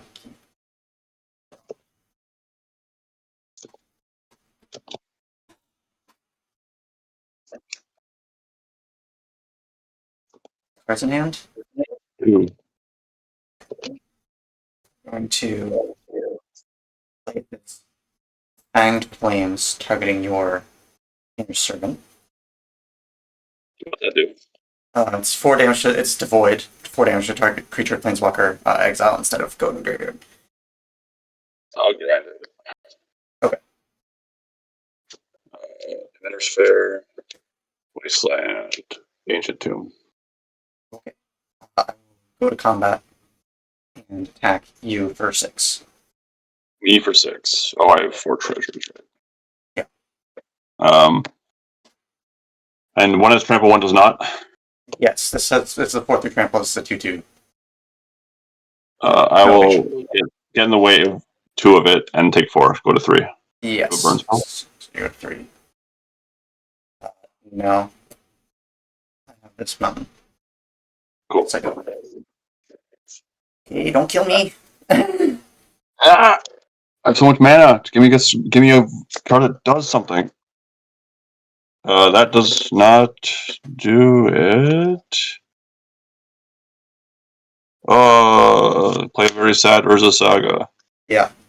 Cast the new card from Modern Horizons 3. What is this thing? It is a 2/2 that whenever you cast a colorless spell, create a 0/1 spawn. Okay. And whenever the colorless creature you control dies, it does damage to each opponent. Okay. It turns Lotus Petal into LED for Bomberman because it makes another mana. Yeah, Yeah. that's cool. But it does not make any bodies with its Thoughtseize in my hand. Okay. So I'm dead. Holy cow. Yeah, I'll try this. All right. I'll play a Breeding Pool tapped and pass it back over to you. Play a mountain and Sego. Tap. Draw. I'm gonna play out a Krakus and pass it back over to you. Play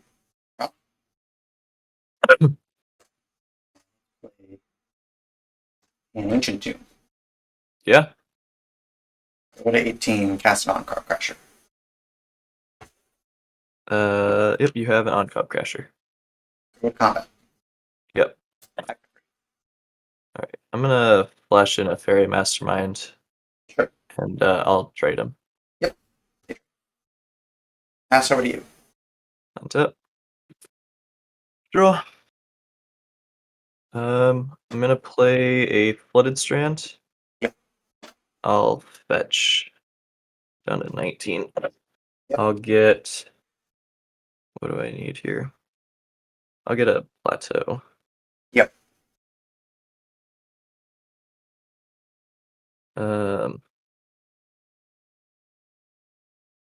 Let's see.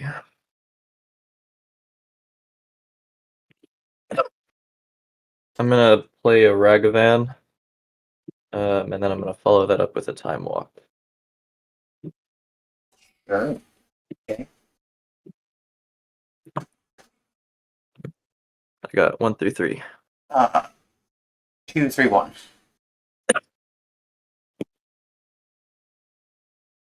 So Ragavan, and then Been Time one way Walk. to get a paste. Yeah. Go to my next turn. Yep. Untap, upkeep, draw. I'll go to combat. Get in there for 2. Exiling and Ash Salad. I'll just let that stay exiled. Okay. I've got a treasure.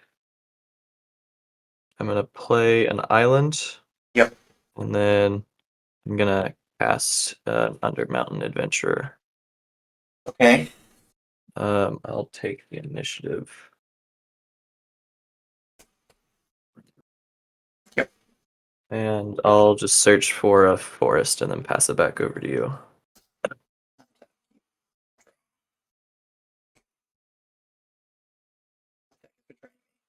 Oh no.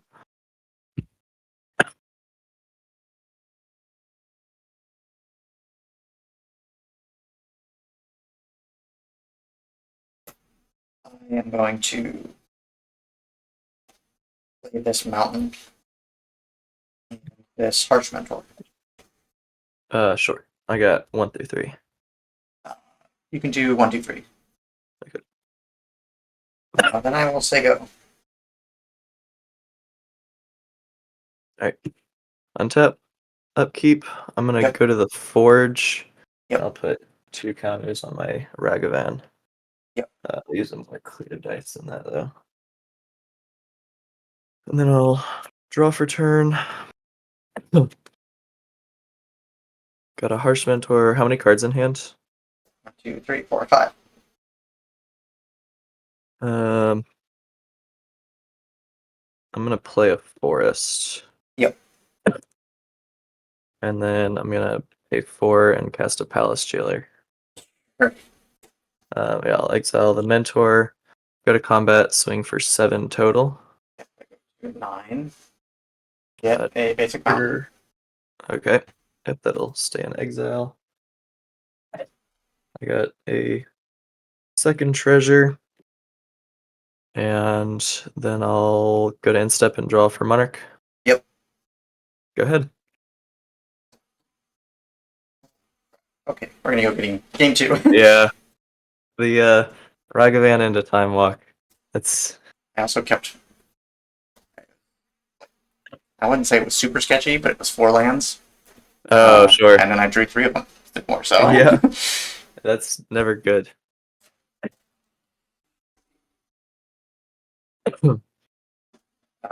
Yes, I will keep this hand. I'll keep as well. Mountain, Ragaba. That's pretty good. I'll draw. Misty Rainforest. I'll fetch out a Savannah and Yep. play a Delighted Halfling and then pass the turn. Okay.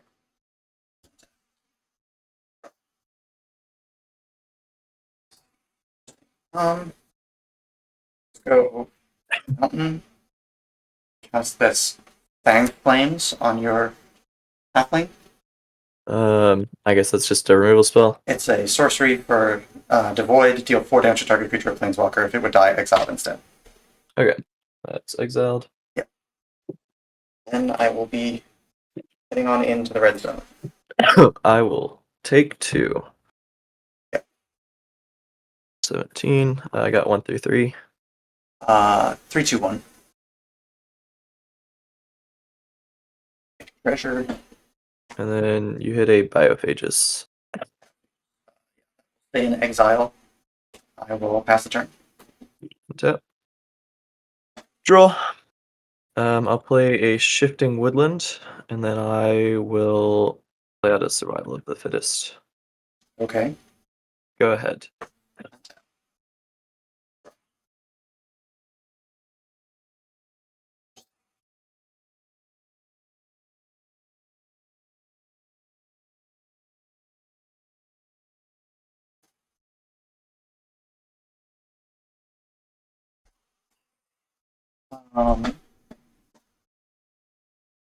Let's play this.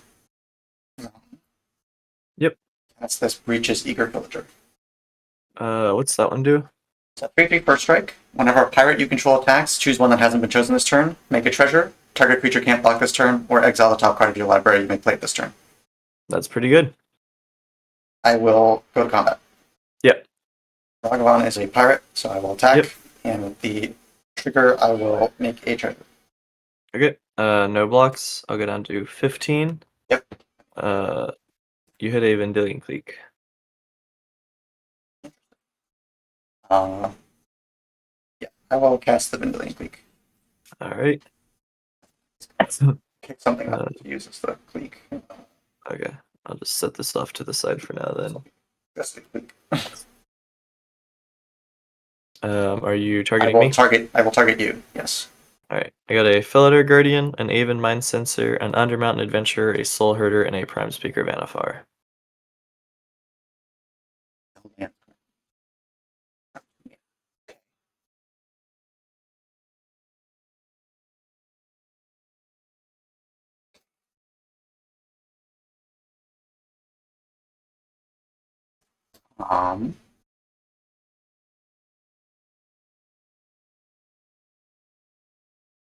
I will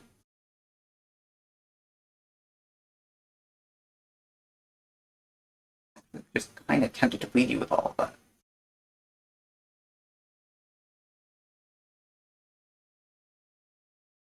Yeah, I'm going to leave you with all of that. You can keep all that. Okay. Do you want to write anything down? Yeah. Or Yep. Soul Herder sensor. and Felidar Guardian.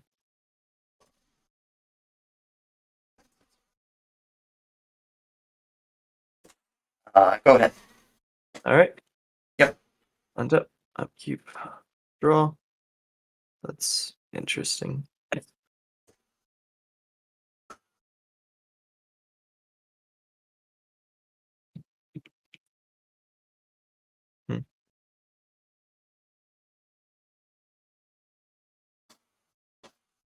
I'll play a Dryad Arbor.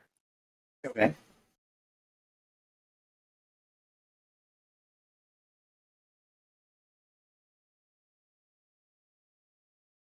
What's the power toughness of your pirate thing? So 3/3. 3/3. I'm going to activate Survival of the Fittest, pitching Prime Speaker Vanifar. Okay. I'm gonna get a Fury. And then I'm gonna activate Survival again, discarding Felidar Guardian.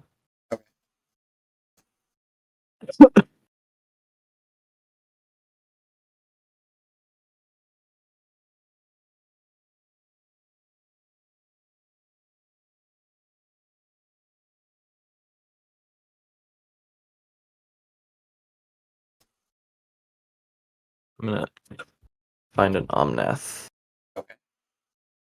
And then I'm gonna pitch cast Fury. And I'll hit the Ragavan and the Pirate. Pitching the Om now? Yes, correct. Okay.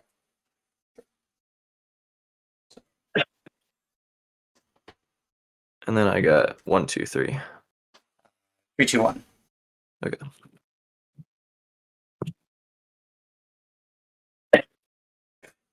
And then you're good to go.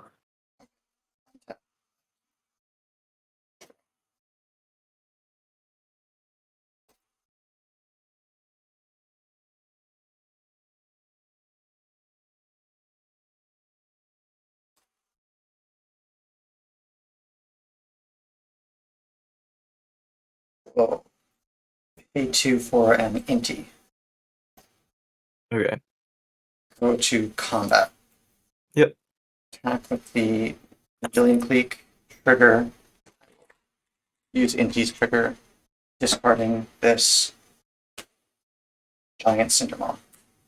Yeah. And I'm exiling. So I take 4. You take 4. I'm at 11. Plated Mountain. We'll then cast this Pyrostatic Pillar. What's that one do? Whenever a player casts a spell with CMC 3 or less, it deals 2 damage to that player. Okay. Go ahead. Untap. Upkeep. Draw. 3 or less, correct? Yep. Let's see.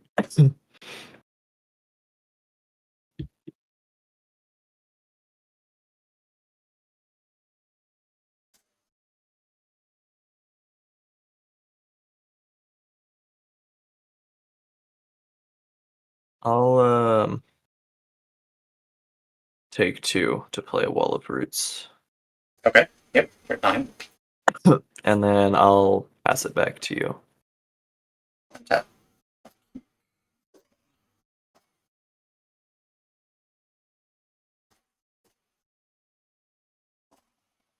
I'd like to go to combat. Yep. Attack with the Clique. Use Inti's trigger to pitch this Arid Mesa. Yeah, I'll respond to the trigger. Okay. Um, Yeah. I'm gonna discard this Haven Mind Sensor to Survival of the Fittest. Okay.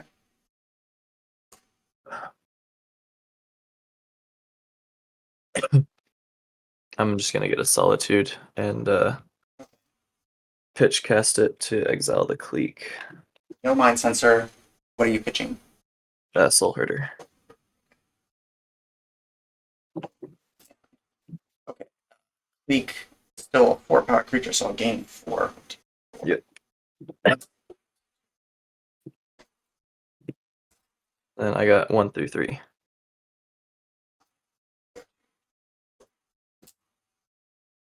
Uh, 2, 3, 1. You have just 1 card in hand, right? Correct. Inti trigger resolving to exile the top card. Yes. It's an Arc Trip. Okay. I will cast the Arc Trail. Take 2 from my Pyrostatic Pillar. I will deal 2 to you and 1 to your Dried Arbor. I'm at 7, and Dried Arbor is dead. Pass the turn. Alright. Untap, upkeep, and draw. Not quite what I need.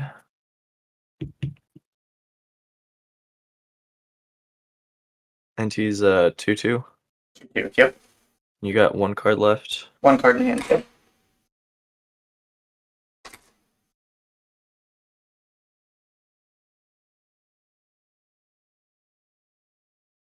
I'm gonna I'm gonna discard this Spell Seeker Okay. to Survival of the Fittest. Yep.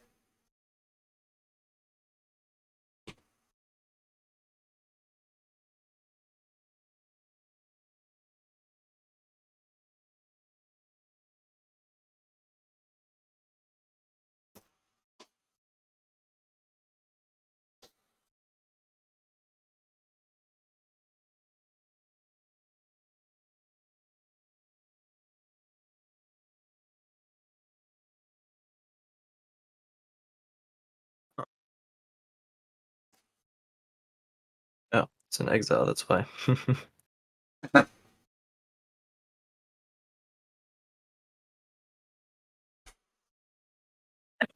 I'm gonna get and play a Sylvan Caryatid, taking 2 damage. Yes, you go to 5. And then I'll pass it back over to you. Untap. Upkeep.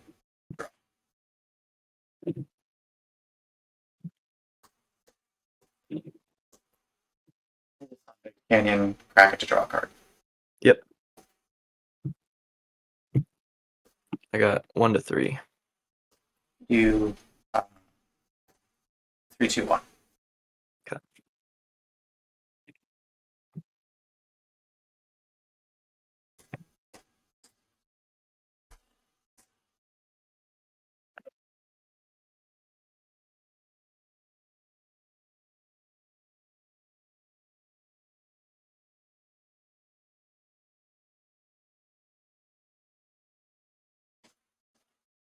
Okay, I will cast this Seal of Fire, taking 2 from touchdown. Okay, so you're at 16, and that does what, 2 to me? At 20, gained 4 at one point from you. Oh, right, correct. Thank you. This deals 2 damage to any target. Okay. Go to combat. So I'm at 3. No, Or I'm not- is I'm not it? That's cracking it oh, you have against to. The one you have to sack. Yep, correct. Okay. Yeah, in combat. Attack with Inti, trigger Inti on itself. Yep. I'll pitch this mana card. All right. Who needs that 5-point card anyway? Yeah. Exiling a Wooded Foothills. Okay. I'll block with Wall of Roots. Okay. For damage, I will Seal of Fire the Wall of Roots. Yep. So it has 2 damage marked on it. It's an 0/4. This will trample for Yeah. 1. Tramples over for 1. Okay. I'm at 4. Then I will pass the turn to you. Untap. Upkeep. Draw. I'm at 4. You have no cards in hand. Correct.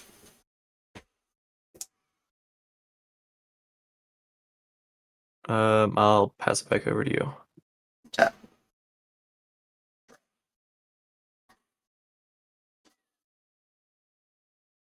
Move to combat. In combat before attacks are declared. Yep. I'm gonna swords your Inti. You go to 2. I do go to 2. Inti goes away. I gain 3 life up to 23. Yep. Did you draw the burn? No, I have this Rada's Firebrand. I'll take 2 down to Okay, what's that one do? 3/1. Whenever it attacks, target creature defending player controls with power less than its power can't block this turn. And for 5 in a red, reduced by domain, it gets +2/+2 until end of turn. Activate only once each turn. Okay. I will pass. Untap, upkeep, and draw. And that, I think, does it. I'll cast Defend Horn Elves and die to 2 damage. Yep.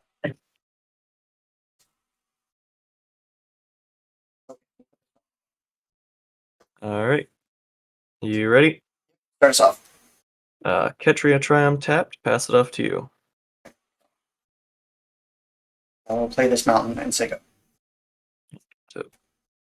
Draw. I'll play a Marsh Flats. I'll fetch. Yep. Down to 19. I'll get a Savannah. I'm just gonna get a Savannah and play Ren and 6 and pick the Marsh Flats back up. If you're good with that, all those shortcuts. Yes, yes. Okay, and then you're good to go. At 4 loyalty. Correct. I'm going to play this mountain, and I would like to Fanged Flames it, deal 4 damage to it, and exile it if it would die. Yep. Ren and 6 is dead.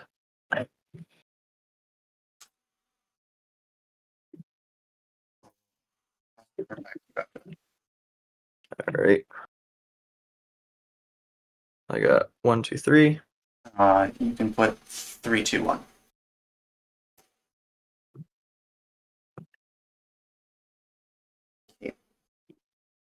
Untap. Upkeep and draw. Yep. I will play an Inspiring Vantage and pass it back to you.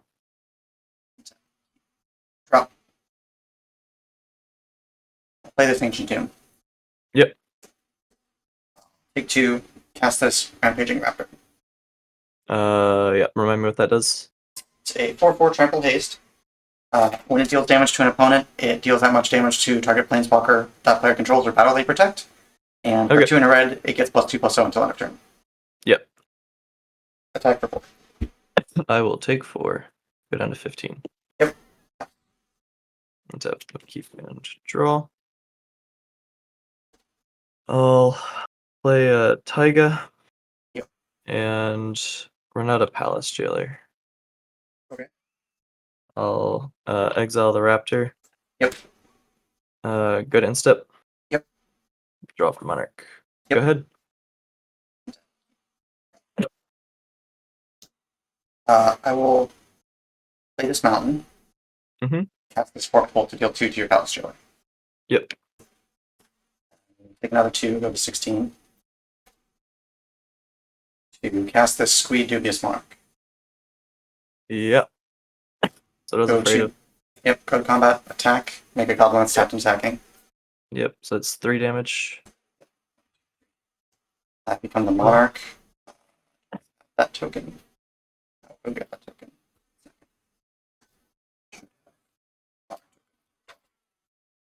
I get this back. Yep.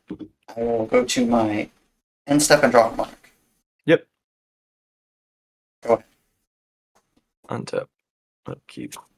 Draw. Let's see. No, can't do that. I'm gonna play this Flooded Strand. Yep. I'll fetch going down to 11. Okay. I'll get a Tropical Island. Yep.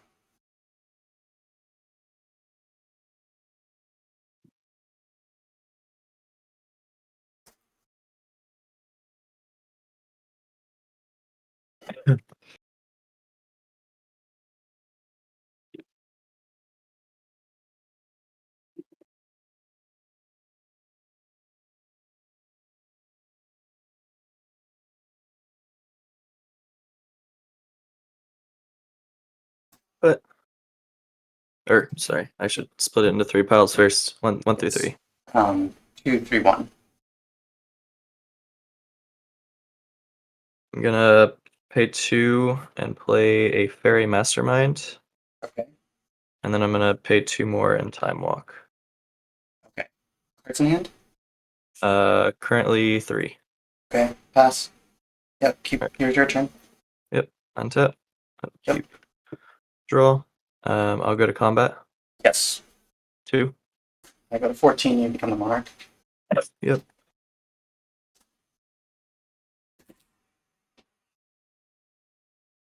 Let's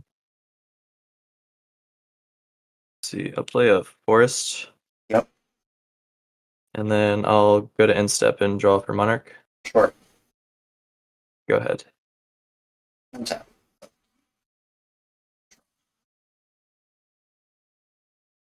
It's mountain. Yep. Go to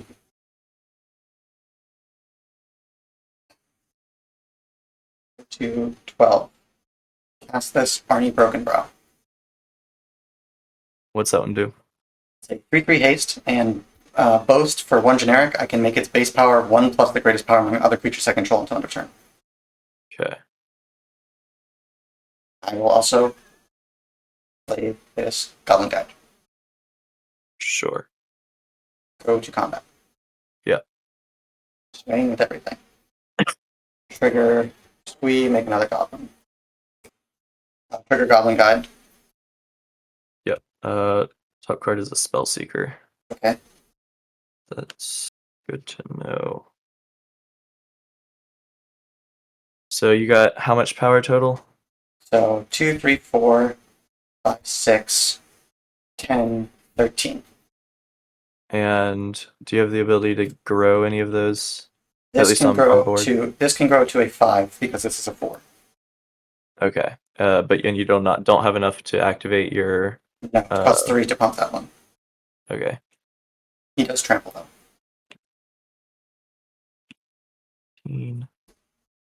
5. Does the one that can get up to 5, does that have trample? No.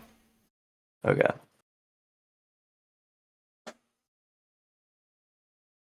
Eight. Okay, I'm going to flash in Restoration Angel. Okay. I'll blink the Fairy Mastermind. Sure. And I'm gonna put Fairy Mastermind under the Big one, one? yeah, that one, and then I'll block Gui with the Restoration Angel. So in total, you will be taking 8. 8.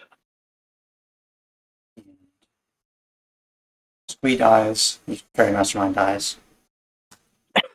Yep. And I drop down to 3. 3. I guess I just have to On dodge the mark. bolt. I'll go to my end step and draw from mark. Yep. Go. Untap. Upkeep.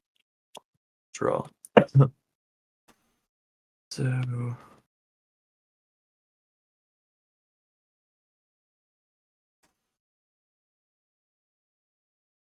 let's see.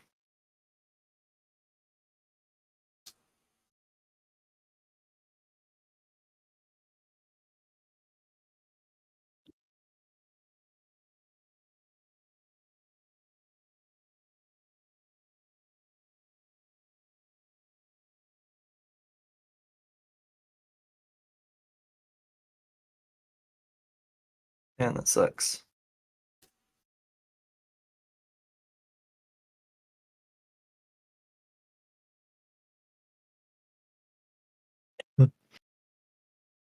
I can do that. Bring that back.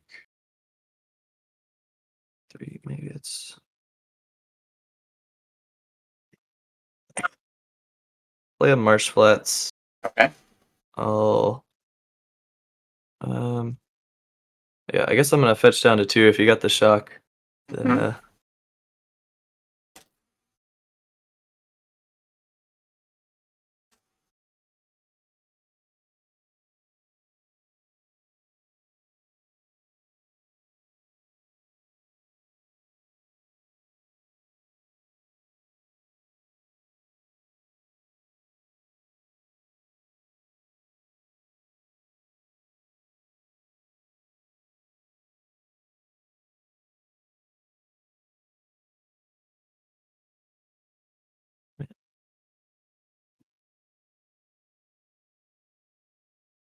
Alright, I'll get Volcanic Island. Yeah. I'm gonna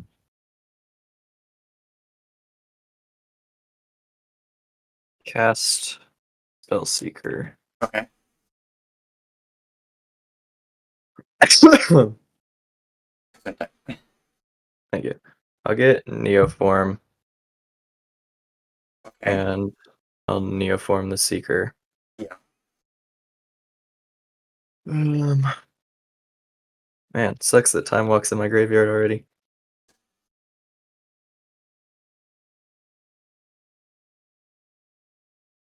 Get a Timeless Witness. Okay. And then I'll return the Time Walk. Okay.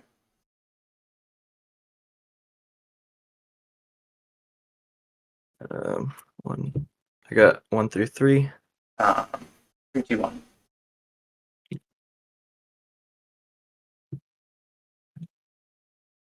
I'll cast Time Walk. Yes. And I'll swing for 3 with Rest of Angel. I go to 9. You get the mark. Yep. Go to my next turn? Yep. Or sorry, end step, I'll draw for Monarch. Yep.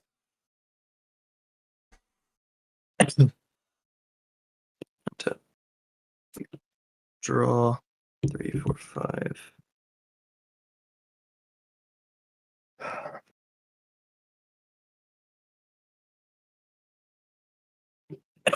You got 2, 3, 4, 5 creatures.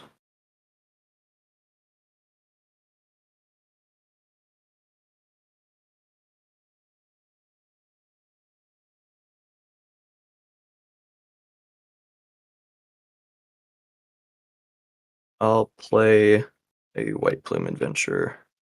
Okay. Take the initiative. Yep.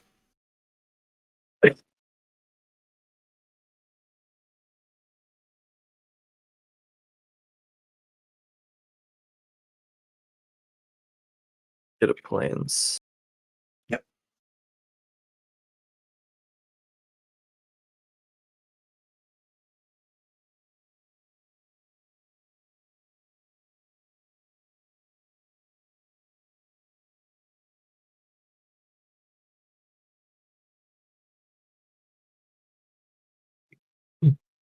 Got 1 to 3. 2, 1, 3.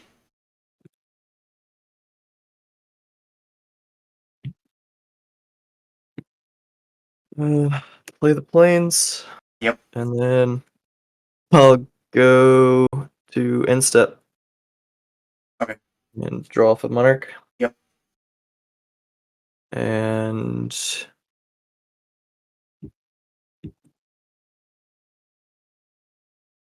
yeah, you're good to go. Untap. Nothing on upkeep.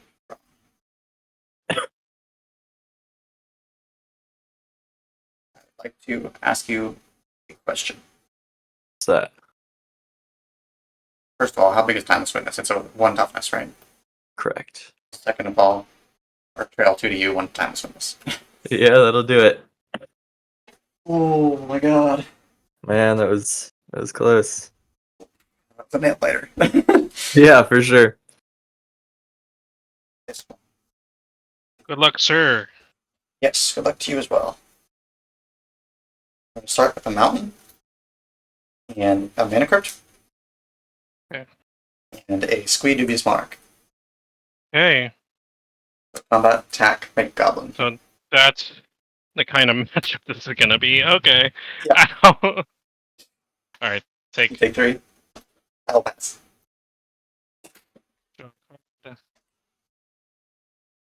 I will just start off with an Urza Saga. Go ahead. Okay. Untap. Odds will always be damage. Okay. Say 6. Okay. Draw. We're going to cast this on Crop Crasher. Okay. Combat, attack, Attack make for another 7? goblin. 4, 7. Yep. I'll take down a 10. I will pass the turn over to you. Okay. Draw. There's 2. I'll go ahead and play Copperline Gorge. Fanatic Aronis. Go ahead. What's this damage? It's a 6. Okay. Draw.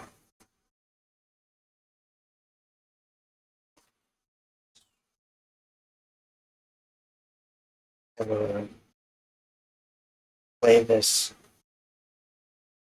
Death Breeder's Champion. Okay. Back up the Squee. Go to combat. Yeah, you got it. Swing everything, exert. Alright, I like to be on the play. Sounds deep good. Lord.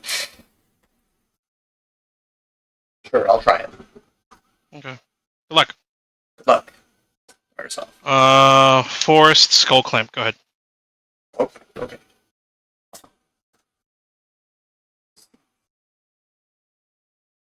I am going to play this.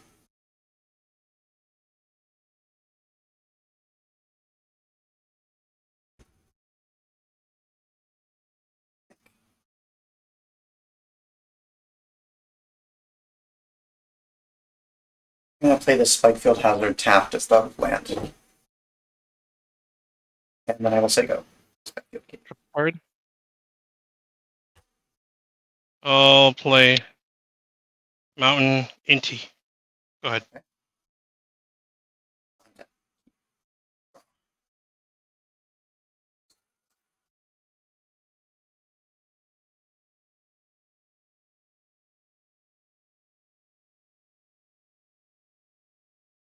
will Burst Lightning your Inti.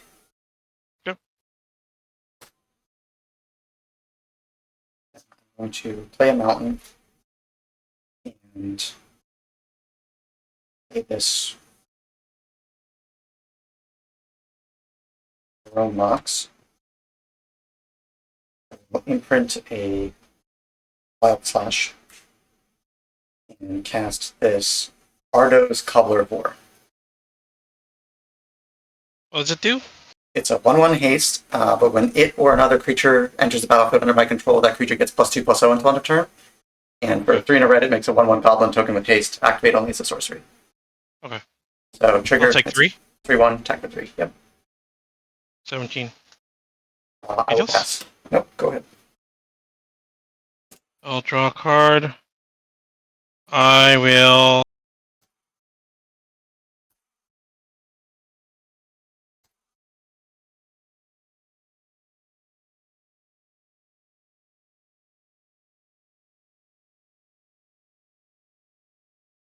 Back go 16.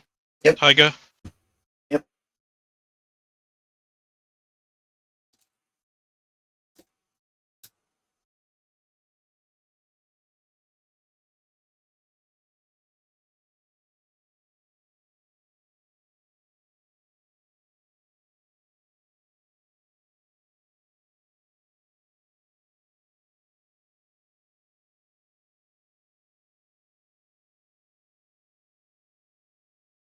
Here.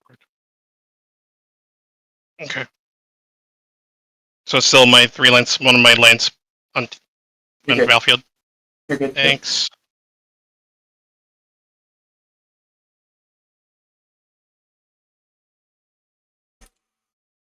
I have never regretted the art of shuffling more than I have playing Canlander. Definitely. I won't say it's shuffling the format, but it's definitely a bit of a task.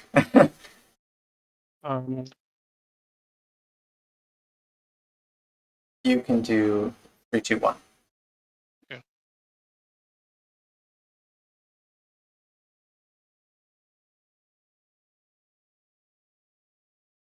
So play that. I'm gonna chain lightning your dude. Sure. And I will go ahead and plot Aloe Alchemist. Go ahead.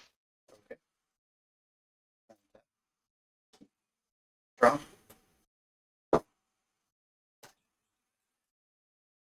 We'll play this mountain. Okay. I'd like to cast this Territorial Hellkite. Okay.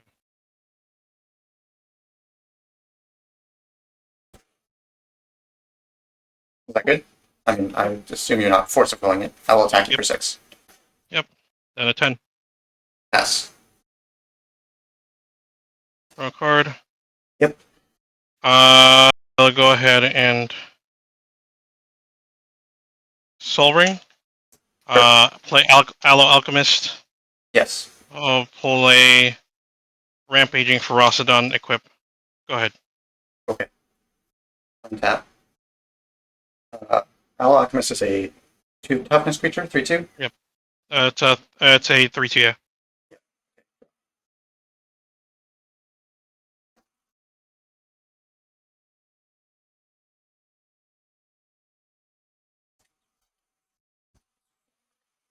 You have 1 card in hand. Mm-hmm.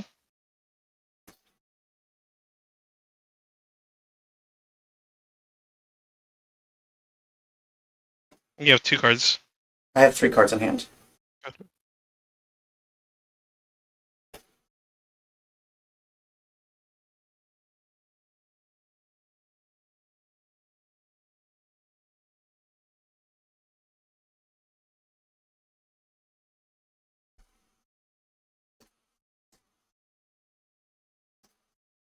One, two, three.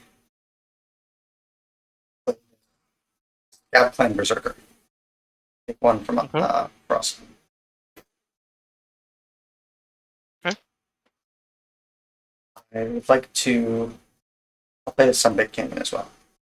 Okay. Go to combat. It taps itself. And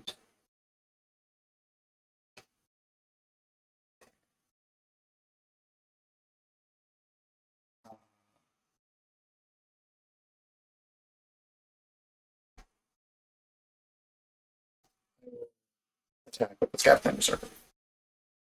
Scab Clan Berserker. I'll block with Rampaging Ferocidon. Sure. They trade. You draw 2. Draw 2. Okay. Pass the turn over to you.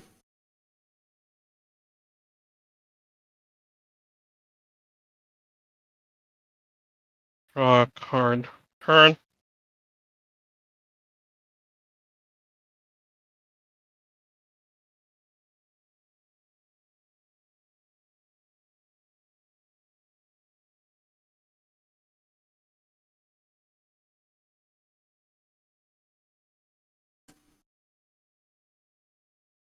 One card in hand. 1 card in hand. Yep.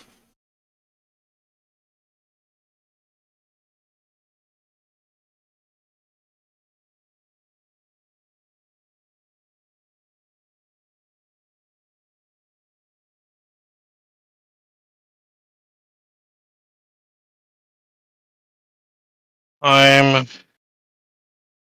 going to play Earthshaker Kenra. Sure. Combat. Yes. 5. Yes, I will take 5. Go 2, 14. 14 second main. I will equip Skull Clamp on Earthshaker Kendra. Sure. Yep. 1 Draw floating. 2. 1 floating, draw 2. Play Rootbound Craig. Yep. Play Miglos. Yes. Go ahead. Okay, end step. I will take 1, go to 13. I'm going to lightning strike you. Okay. 7. We'll untap.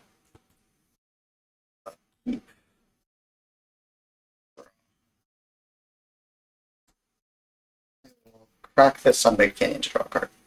Mhm.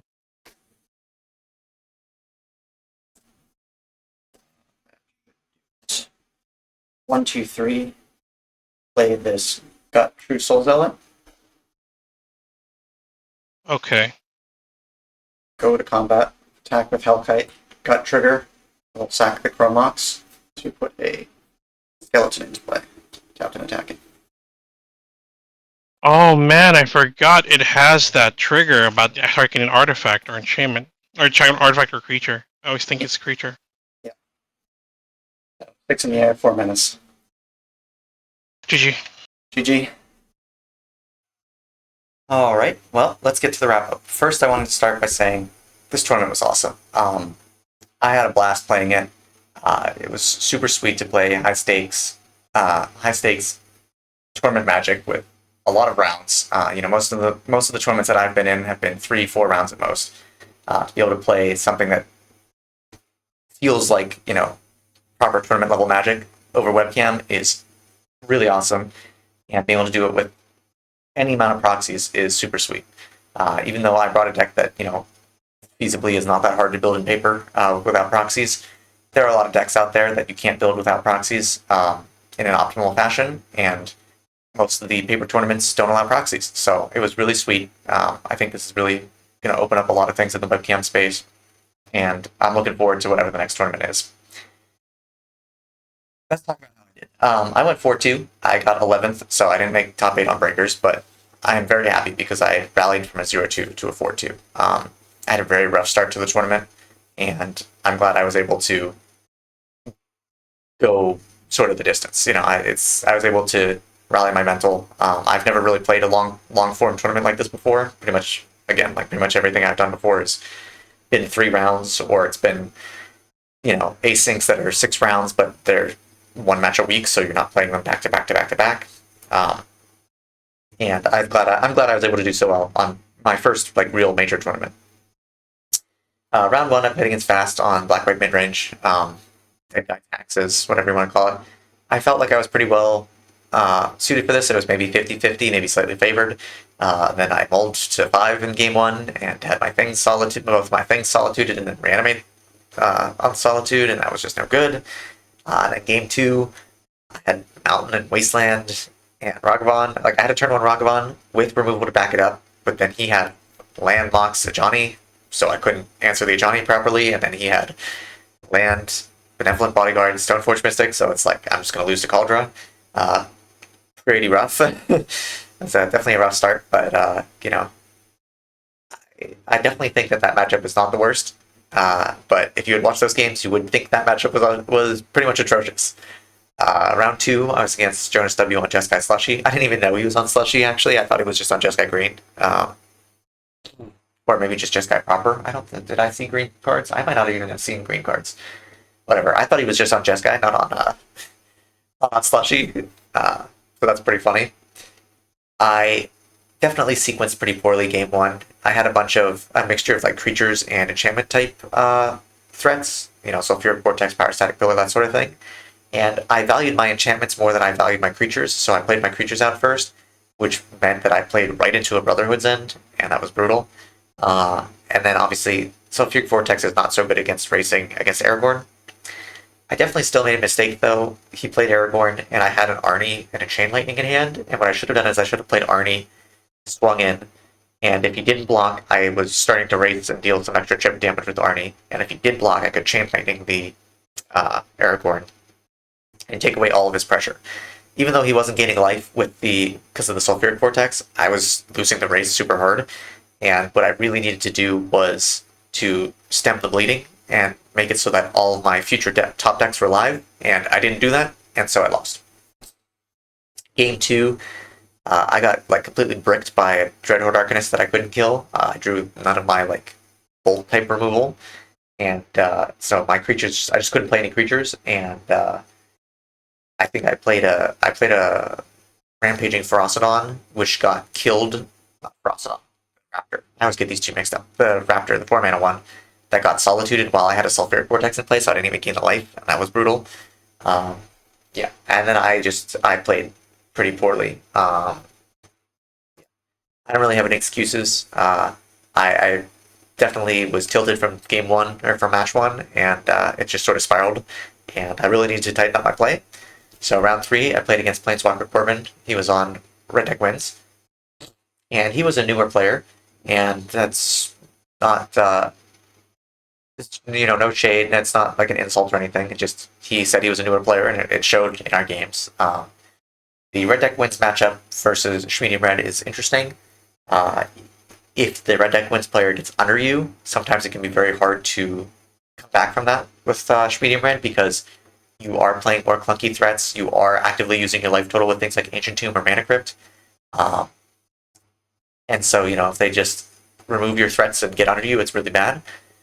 But at the same time, if they go like, you know, 1-drop, 2 more 1-drops, and you Fury them, you're like, okay, I guess I win now. So it can be pretty unstable, let's put it that way, you know. But when you have someone who's more well-versed in the matchup, it's very skill intensive, and so it really did show that because I had a lot more experience than my opponent, you know, I kind of crushed that matchup. This is, again, no shade for my opponent. He was an awesome individual, or they were an awesome individual. You know, very pleasant to play against and chat with, and I really hope they enjoyed the tournament, because it was an absolute pleasure to play against them. Round 4, I played against Rick, and at first I thought Rick was on Goblins. He plays a lot of decks, like a lot of decks, probably more than I do. He plays as many or more different types of decks than I do. But I do know that he likes to play Rakdos Goblins a lot. And so I think he started on, I kept a 7 that was like sort of whatever, and he started on Badlands, Soul Guide Lantern, and I'm like, okay, that's kind of weird, but like Soul Guide Lantern could just be a generic hate piece that somebody plays. It turns out he was definitely not on Goblins. He was on some sort of Bomberman, Broodlord, Breach build, and I got very lucky to take game 1. I had a Pyrostatic Pillar that he ended up not being able to fight through, and Breaches and Ragavan have the best pirate synergy of them all. Just getting rid of blockers, generating 2 treasures every turn. It's very good. So I won game 1. Game 2, I mulled 5 to get the Scout Clan Berserker, and he had a Cabal Therapy that he was able to flashback that got rid of the Scatterman Berserker, and I just lost. I think it took a little bit longer, but I got pretty crushed in that game too. And then I just got so lucky on game 3. In hindsight, I probably shouldn't have been mulliganing as hard as I was. I basically, once I realized he was a combo deck, treated it as if it was a pure combo matchup and was just mulliganing to Oblivion to find 8 pieces. In reality, he had a lot of blockers, and he wasn't really a turbo combo deck. He was like a sort of like a mid-range. I don't even want to say mid-range because it's not like he was trying to kill me with creatures. He just had a lot of things to buy time. It was like a combo soup deck, so it wasn't as focused, and it wasn't like find my A, find my B, put them together, which is what Mono Red really struggles to deal with. It was, I have a bunch of A plus Bs, try to assemble one of them, and so I'm all to 4, and my 4 was not good. It was like Double Mountain, Strip Mine, Kumano, I think it was, and I managed to get really lucky in that Strip Mine plus Wasteland took him off of red sources for a little bit, and he lost, I think, 3 Mana Crypt rolls, which, the Mono Red deck will take a free 9 damage that your opponent deals to themselves. And so I just got super lucky. He ended up bricking, and I drew good enough to get out of there. Yeah, Rick is an awesome player. He comes up with some really wild brews, and I got super lucky to get out of that match with the win. Round 5 against PVC Pipe on Seekerwalk. Seekerwalk's sort of a weird one. It's like sometimes their walls and stuff are problematic for Schmedium Red, but you usually beat them at any sort of mid-range, slap fight, and really you're just sort of worried about them combo killing you. In game 1, I think I lost because they had a turn, not a turn 1, was it turn 1? It was definitely an early Ragavan of some sort into Time Walk, into Palace Jailer, which is really not what you want to see. That's pretty brutal. And I think I flooded out pretty hard too. I think I kept 3 lands, or maybe 4 lands, and drew 3 or 4. Not good. Game 1, I had the turn 1 Ragavan, and I had turn 2 removal, so I got rid of his early Mana Dork, which again, harkening back to playing all these burn spells, clearing the way of Mana Dorks really slows down the Mana Dork decks and lets you have more pressure. Turns out turn 1 Ragavan's pretty good. I got Breaches and Ragavan down again, and he actually almost got out of it because he had a Survival of the Fittest that let him keep transforming his hand into pitch elementals. So he just kept clearing my board. But I don't think he ever drew. I think he never drew a third land the entire game. And so I managed to squeak by with Inti growing itself out of range. And that was like a super sweet game. Game 3, I kept a more aggressive hand. And I had, I think, 2 mountains, Ancient Tomb, Squee, Rampaging Raptor, that's 5. Fang Flames was the 6th one, I think. And he played Ren and 6 on turn 2, and I thought, okay, well, this is great. If I get rid of his Ren and 6 with Fang Flames, maybe he'll be stuck on lands like he was the last game. And I got rid of the Ren and 6, and then he never missed a land drop the rest of the game, so I felt like it was kind of useless, because Ren and 6 wasn't bothering me. I didn't really care about the ping ability. So, in hindsight, that's maybe was a bit of a mistake. I mean, it's hard to say, because, like, if it pays off big time, but if it doesn't pay off, that's a removal spell I don't have. So I could have been chipping in with Squee right away, and then when he ended up Palace Jailering something, I could Rampaging Raptor it, or I could just Fang Flames it and then send creatures through. I don't know. But it was pretty close. He almost brought it back because he Time Walked and took the Monarchy from me, and he had White Plume Adventure to have the initiative, and I ended up winning because he actually played Time Walk, so that when he drew his Spellseeker, his Time Walk wasn't in the deck, so he couldn't combo kill me. It was it's a wild turn of events, but yeah, managed to squeak by that one. There were some really awesome games. And then my final match was against Josh Laquian on Gruul Monsters.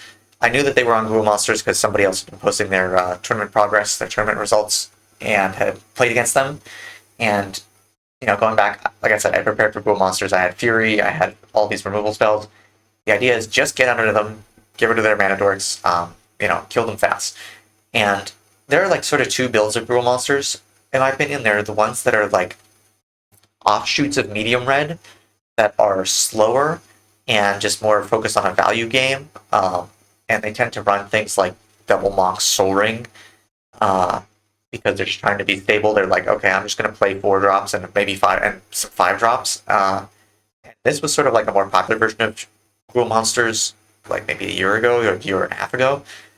And then there's another version of Gruul Monsters that's super, super fast. They play every piece of acceleration available that's not basically not Spirit Guides or Lotus Petal. And they're on Mana Crypt, and they're just like trying to go super duper fast. Against the really fast ones, it's extremely difficult to fight them. It's not that you're... I don't think that Schmedium is disadvantaged against that version, but it's a very volatile matchup. It can go either way. If they get an explosive start, you're probably not beating them. If you get an explosive start, they're probably not beating you. Against the other one that's more value-oriented, I think that Schmedium Red is favored, because you just take out their mana dorks. They're a lot slower to develop, and you run them over before they get a chance to outvalue you. And it turns out, I think my opponent's build was more of that version. It was more of the value-oriented version, and I definitely high-rolled the hell out of my opponent. Game 1, I mulled to 6 and had Mountain, Mana Crypt, Squee, On-Crop Crasher, Death Breeder's Champion, and I just killed them turn 3 through a blocker, which is...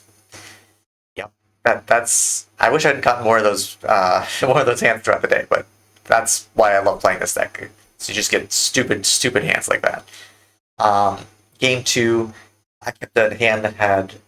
It was a little bit sketchy, I think, on mana, but I ended up drawing my lands that I needed, and I had a turn 3 Territorial Cut, I think it was. So I swung in for 6, and then turn 4, I shocked him down. Not shocked him, I lightning striked him down to 7, and I had 2 draws with a crack from a Horizon land to find 1 point of damage, and I found the 1 point of damage and I killed him. So, good way to end the tournament, 4-2. Again, even though I didn't make it on breakers, I am so glad that I rallied back from a 0-2 to a 4-2, because let me tell you, after that game 2, that match 2, my mental was not good. So it was definitely a learning experience to learn, okay, you're in a large tournament, you probably shouldn't make mistakes. You got to play tight, because making mistakes is not how you win tournaments, but if you are going to make mistakes, you got to learn from them, move past them, and tighten up your gameplay for future games. So, 1-4-2, that was sweet. Doing the commentary for the top 8 afterwards was also really fun, super sweet, and yeah, this tournament was awesome. Had a blast. So, that's the end of my tournament report. Yeah, I hope you enjoyed the games and enjoyed the video, and I'll go on to the usual YouTuber end stuff, but until then, see you next time. Thank you for watching the video. For more gameplay videos, check out the playlist on the left. For some long-form theory content, check out the playlist on the right. I'm going to try and get a theory content video out soon. Feel free to leave a like, subscribe, leave comments down below. I'll answer them. And thank you again for watching. Have a great day. See you next time.